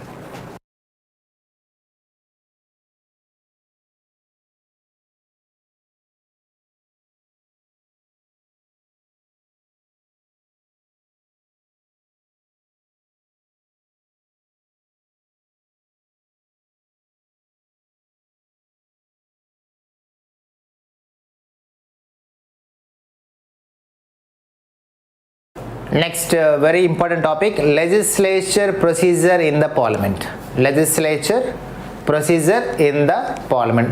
In simple terms, law making process in the parliament. చట్టాలని ఏ విధంగా తయారు చేస్తారు అనేది మనకి ఇప్పుడు మనకి ఇంపార్టెంట్ లెసన్ అనమాట. సో మనకి legislature procedure in the parliament topic తెలుసుకునే ముందు బిల్స్ గురించి మనం మాట్లాడుకుందాం. What is a bill, how many types bills are there, what is money bill, what is order bill, what is financial bill 1 2 ఇలా మనం తెలుసుకోవాలి. కాబట్టి మనం law making procedure of parliament తెలుసుకునే ముందు, legislature procedure in the parliament తెలుసుకునే ముందు we have to know that in detail about the bills. What is bill? What is bill? A bill is a proposal for legislation and it becomes an act for law when duly enacted.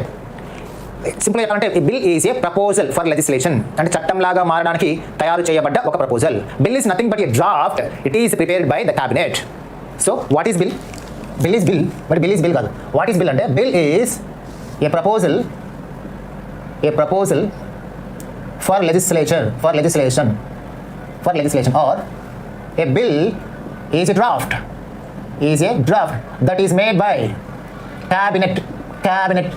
A bill is a draft that is made by the parliament, or a bill is a proposal for legislation. కాబట్టి ఇక్కడ bill అంటే చట్టంలాగా తయారు అవ్వడానికి లేదా చట్టం చేయడానికి, చట్టంలాగా రూపొందించడానికి మనం తయారు చేసినటువంటి ఒక ప్రపోజల్. అది ఎలా చట్టంలాగా మారుతుంది అనేది వేరే. అది ఎలా చట్టంలాగా మారుతుంది? పార్లమెంట్లో ఉన్నటువంటి లోక్సభ, రాజ్యసభ పాస్ చేయాలి, తర్వాత ప్రెసిడెంట్ ఆఫ్ ఇండియా దానికి సిగ్నేచర్ ఇవ్వాలి. అలా చేసిన తర్వాత బిల్ అనేది చట్టంలాగా మారుతుంది. కాబట్టి బిల్ అనేది చట్టంలాగా మారడానికి మధ్యలో ఉన్నటువంటి ప్రొసీజరే legislature procedure of parliament, law making process of parliament అని పిలుస్తారు. కాబట్టి ఫస్ట్ ఆ బిల్ అనేది మనం తయారు అవ్వాలి.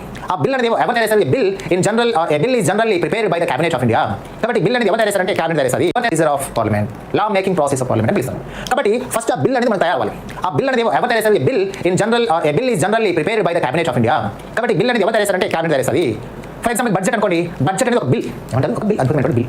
ఈ బిల్ని ఎవరు చేశారు? కన్సర్న్ ఫైనాన్స్ మినిస్ట్రీ, ఆర్థిక ఫైనాన్స్ మినిస్ట్రీ వాళ్ళు బడ్జెట్ని డిజైన్ చేస్తారు.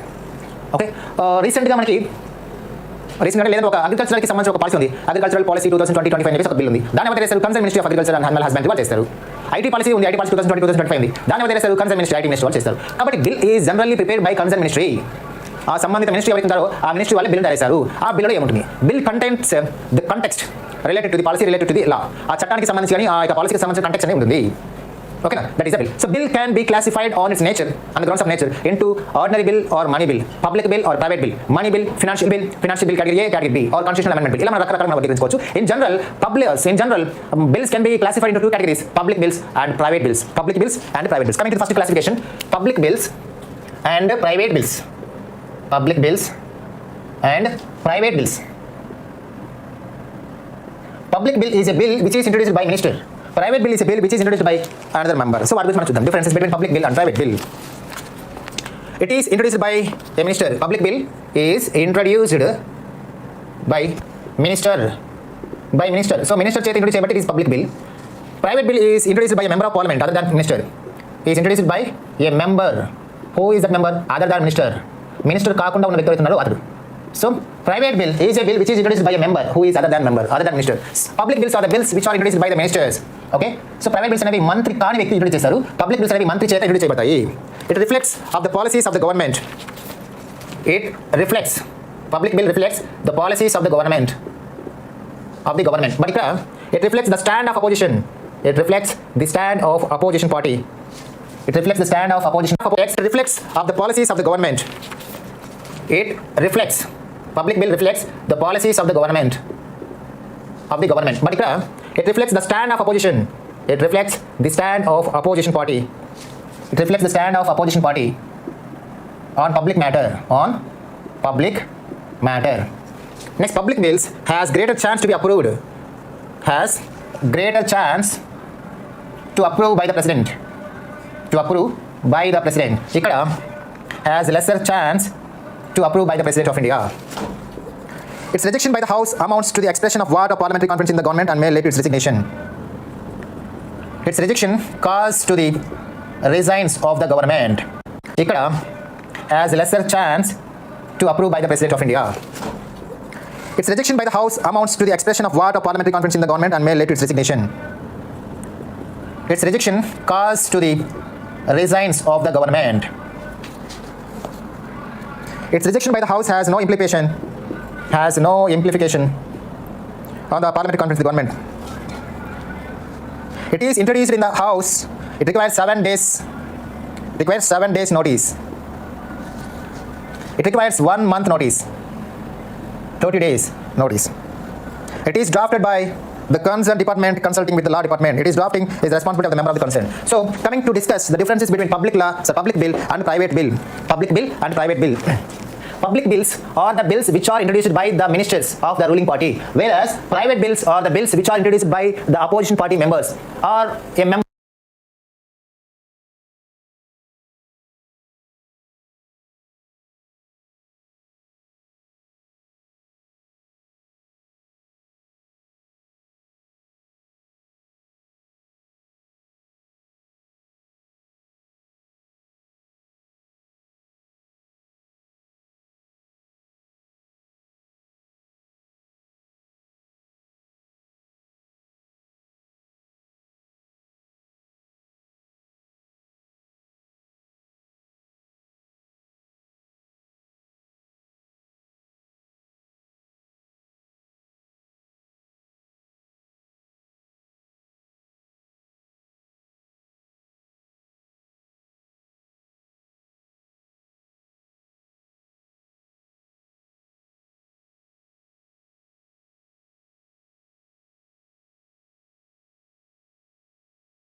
bill, financial bill,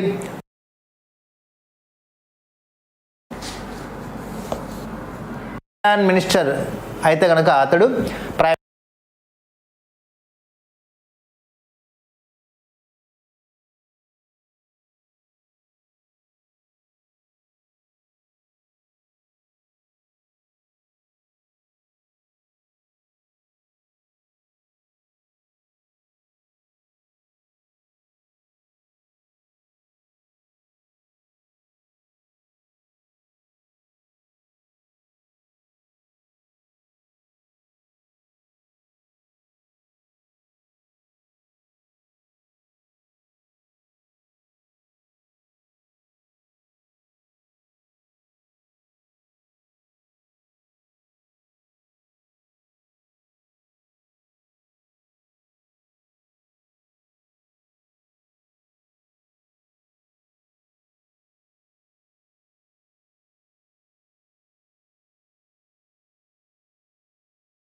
private bill and private bills generally introduced by the opposition party members. Private bills are generally introduced by the opposition party members. Public bills reflects the policies of the ruling party. Public bills reflects the policies of the government. కాబట్టి public bill అనేది general గా ruling party ఎవరైతే ఉంటారో ఆ ruling party వాళ్ళు తీసుకొచ్చిన policies వాటి గురించి చెప్తుంది అన్నమాట. Whereas private bills reflect the stand of the opposition on public matter. So ఒక ఇష్యూకి సంబంధించి అపోజిషన్ పార్టీ వాళ్ళ యొక్క స్టాండ్ ఏ విధంగా ఉంది, ఒక ఇష్యూకి సంబంధించి అపోజిషన్ పార్టీ వాళ్ళ యొక్క అభిప్రాయం ఏ విధంగా ఉంది అనే దాన్ని తెలియజేస్తుంది private bill. So private bill do not reflect the policies of the government. It reflects only their stand, their party stand on the public matters. The public bill has greater chance to approved by the President of India, whereas the private bills has lesser chance to be approved by the President of India. Public bills అనేవి President of India చేత approve చేయడానికి ఎక్కువ chance ఉంటుంది. ఎందుకంటే president అనే వ్యక్తి ఎవరైతే ఉన్నారో అతడు it's part of government, he's part of parliament, he's part of executive, he's part of legislature. కాబట్టి జనరల్ గా రూలింగ్ పార్టీకి సంబంధించిన వ్యక్తి ఉంటాడు and he's part of government. కాబట్టి డెఫినెట్ గా పబ్లిక్ బిల్స్ అనేవి ఆయన పాస్ చేస్తాడు. ఒకవేళ పాస్ చేయకపోతే వెంటనే పాస్ చేయకపోతే రీకన్సిడరేషన్ కోసం మళ్ళీ పంపిస్తారు, లోక్సభ పంపిస్తారు. రీకన్సిడరేషన్ కోసం మళ్ళీ పార్లమెంట్ మీటింగ్ పంపిస్తారు ఒకసారి మాత్రమే. మళ్ళీ పార్లమెంట్ దాన్ని అప్రూవ్ చేసి పంపిస్తే డెఫినెట్ గా సంతకం పెట్టాల్సి ఉంటుంది. కాబట్టి ఏదో విధంగా అయితే కనుక ప్రెసిడెంట్ ఆఫ్ ఇండియా అయితే ఖచ్చితంగా తన అసెంబ్లీని తెలియజేయాల్సి ఉంటుంది. whereas the private bills has very lesser chance to be approved by the President of India. Private bills అనేది దాదాపు అసాధ్యం ప్రెసిడెంట్ ఆఫ్ ఇండియా చేత పాస్ కావడం అనేది ప్రైవేట్ బిల్స్ 100% ఇంపాసిబుల్. ఎందుకంటే ప్రైవేట్ బిల్ అనేది పాస్ అయితే దాని అర్థం ఏంటి, గవర్నమెంట్ అనేది పడిపోయిందని అర్థం. So next coming if public bills are rejected by the house, if a public bill is rejected by the house, it means it leads to the resignation of the government, resignation of the ruling party. ఒక public bill అనేది మామూలు public bill మీద voting అనేది జరుగుతుంది కదా, ఏ bill మీద voting జరుగుతుంది final ultimate గా. ఆ ఓటింగ్ లో కనుక గవర్నమెంట్ ఓడిపోతే అంటే పబ్లిక్ బిల్ అనేది రిజెక్ట్ అయితే డెఫినెట్ గా గవర్నమెంట్ రాజీనామా చేయాలి. ఇక్కడ ప్రైవేట్ బిల్ ఓటింగ్ జరిగినప్పుడు ఆ ప్రైవేట్ బిల్లో గవర్నమెంట్ ఆఫ్ ఇండియా వాళ్ళు ఖచ్చితంగా ఏమవ్వాలి, దాన్ని ఓడించాలి. ఆ ప్రైవేట్ బిల్ అనేది పాస్ కాకూడదు, ప్రైవేట్ బిల్ అనేది డెఫినెట్గా పాస్ కాకూడదు. కాబట్టి ఒకవేళ అది ఓటింగ్ రిజెక్షన్ హౌస్ చేత రిజెక్ట్ చేసినాం, if a private bill is rejected by the house, it means no change. కాబట్టి ఎటువంటి ప్రాబ్లం అనేది ఉండదన్నమాట. It has no implications. But అది ప్రైవేట్ బిల్ అనేది పాస్ అయితేనే ఇబ్బంది. ఈ private bill is pass, it means it calls to the resignation of the government. కాబట్టి పబ్లిక్ బిల్ ఏమో పాస్ కావాలి, ప్రైవేట్ బిల్ ఏమో పాస్ కాకూడదు. ఓకే, అదే జరుగుతుంది general. And a public bill requires 7 days notice. కాబట్టి ఒక పబ్లిక్ బిల్ ని మనం పార్లమెంట్ ఇంట్రొడ్యూస్ చేసేటప్పుడు మనము 7 days ముందే నోటీస్ ఇవ్వాలి. ఆ స్పీకర్కి కానీ ఆ చైర్మన్ కానీ మనం ఏ మినిస్టర్ అయితే ఆ బిల్ ప్రవేశపెడుతున్నాడు ఆ మినిస్టర్ ఏం చేస్తాడు, సంబంధిత లోక్సభ అయితే లోక్సభ స్పీకర్ దగ్గరికి, రాజ్యసభ చైర్మన్ దగ్గరికి కలిసి 7 days ముందే నోటీస్ ఇవ్వాలి. పలానా రోజు నేను పలానా బిల్ పెడుతున్నాను కాబట్టి నాకు అనుమతి ఉంది 7 days నోటీస్ ఇవ్వాలి. అదే ప్రైవేట్ బిల్ కనుక మనం ఇంట్రొడ్యూస్ చేయాలనుకుంటే కనుక it requires 30 days, 1 month time. 1 month ముందే ప్రైవేట్ బిల్ కి సంబంధించి నోటీస్ ఇవ్వాలి. 1 month ముందు ఇస్తే కనుక ఆయన ఓకే అంటే మనం 1 month తర్వాత మనం ఇంట్రొడ్యూస్ చేసుకోవచ్చు. కాబట్టి private bills requires 30 days prior notice, whereas the public bill requires 7 days notice to the head of the house. And the public bill is drafted by the concerned ministry by consulting the law department. Law department ఏదైతే ఉందో ఆ law department ని consult అయ్యి లా department ని సంప్రదించి ఇది ఏమైనా constitution కి అపోజిషన్ కాన్స్టిట్యూషన్ కి అగైన్స్ట్ గా ఉందా, లేదా ఇండియా యొక్క చట్టాలకి అనుకూలంగా ఉన్నాయా, లేదా ఏదైనా వైలేట్ చేస్తున్నాయా, ఇలాంటి అన్ని అంశాలకు సంబంధించి లా డిపార్ట్మెంట్ వాళ్ళకి బాగా తెలుసు కాబట్టి లా మినిస్ట్రీ వాళ్ళకి బాగా తెలుసు కాబట్టి లా మినిస్ట్రీని సంప్రదించి by consulting law ministry concern ministry may prepares this or draft this public bills. Public bill అనేవి ఎవరు డ్రాఫ్ట్ చేస్తారు, the public bills are drafted by the concern ministry by consulting law department. Law department ని consult చేసిన తర్వాత ఆ శాఖ వాళ్ళు తయారు చేస్తారు. whereas private bills are drafted by individually. ఎవరైతే ఆ బిల్ పెట్టాలనుకున్నాడో ఆ మెంబరే ఇతరికి చేస్తారనమాట. కాబట్టి ఇదేనమాట. So money bills and private బిల్స్కి సంబంధించింది. ఇప్పుడు ఆర్డినరీ బిల్ అండ్ మనము మనీ బిల్స్ గురించి మాట్లాడదాం. పబ్లిక్ బిల్స్, ప్రైవేట్ బిల్స్ చెప్పేస్తున్నాం కదా. ఇప్పుడు let us discuss about money bills and ordinary bills. It is very important to know the differences between money law and money bills and ordinary bills because ఇక్కడ మనకు అర్థమైతేనే next మనము legislature, producer of parliament దాంట్లో మనకు అర్థమవుతుంది అనమాట.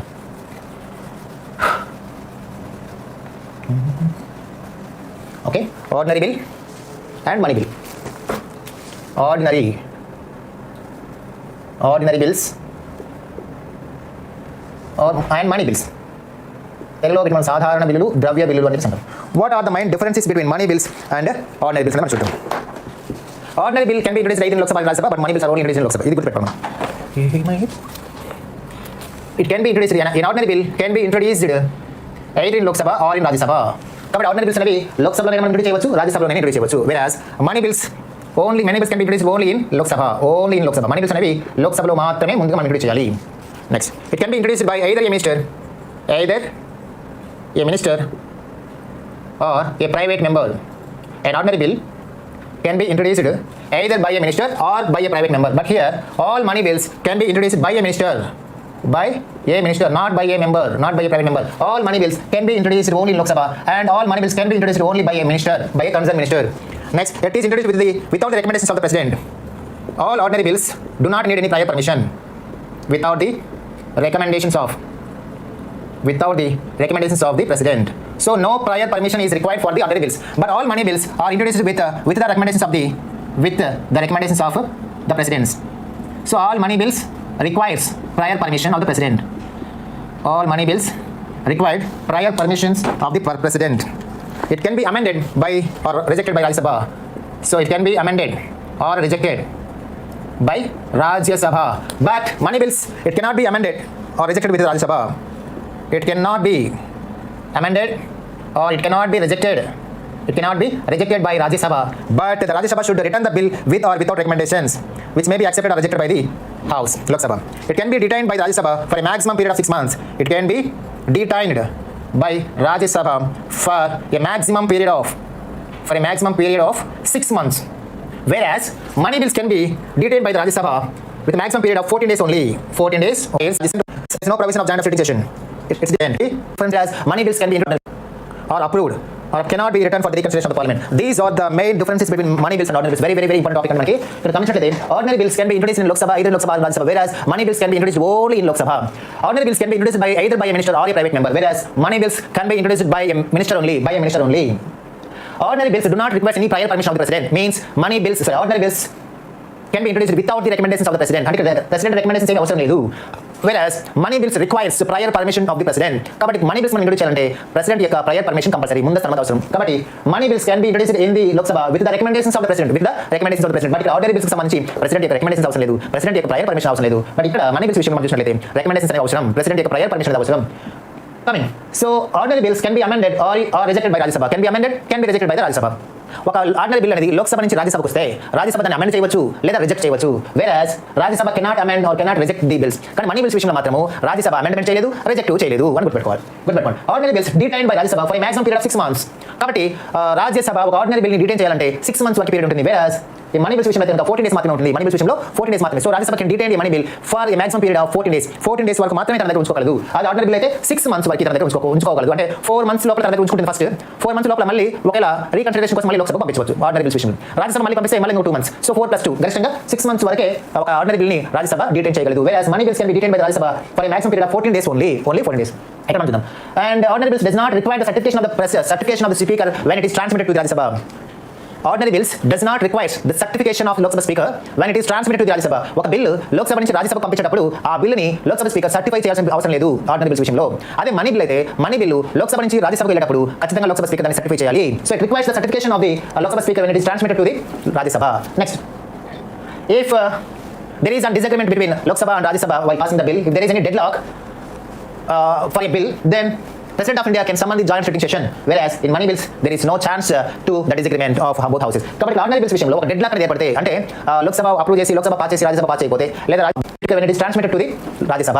Next, if there is a disagreement between Lok Sabha and Rajya Sabha while passing the bill, if there is any deadlock for a bill, then President of India can summon the joint sitting session, whereas in money bills there is no chance to the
డిస్అగ్రిమెంట్ of both houses. కాబట్టి ordinary bills విషయంలో ఒక dead lock అనేది ఏర్పడితే, అంటే Lok Sabha approve చేసి Lok Sabha pass చేసి Rajya Sabha pass చేయకపోతే, లేదా రాజ్యసభ పాస్ చేసి లోక్సభ పాస్ చేయకపోతే అప్పుడు డెడ్ లాక్ అనేది అంటాం. సందిగ్ధ పరిస్థితి ఏర్పడుతుంది. అండ్ డిస్అగ్రిమెంట్ అనేది ఒక హౌస్ ఓకే చేసి ఇంకొక హౌస్ ఓకే చేయకపోతే డిస్అగ్రిమెంట్ అంటాం. అలా డిస్అగ్రిమెంట్ ఏర్పడినప్పుడు ఆర్డినరీ బిల్స్ విషయంలో దాన్ని పాస్ చేయడానికి జాయింట్ సిట్టింగ్ సెషన్ అనేది ఏర్పడుతుంది. ఎవరు ఏర్పడిస్తారు? President of India can summon the joint sitting session and it is presided by Lok Sabha speaker. But money bills విషయంలో అటువంటి ఛాన్స్ లేదు. ఎందుకంటే 14 days లోపల రాజ్యసభ దాన్ని అప్రూవ్ చేయాలి. చేయకపోయినా చేసినట్టుగానే కన్సిడర్ చేస్తారు. కాబట్టి there is no chance of disagreement of money bills of Lok Sabha. కాబట్టి మనీ బిల్స్ విషయంలో జాయింట్ సిట్టింగ్ సెషన్ ఉండదు.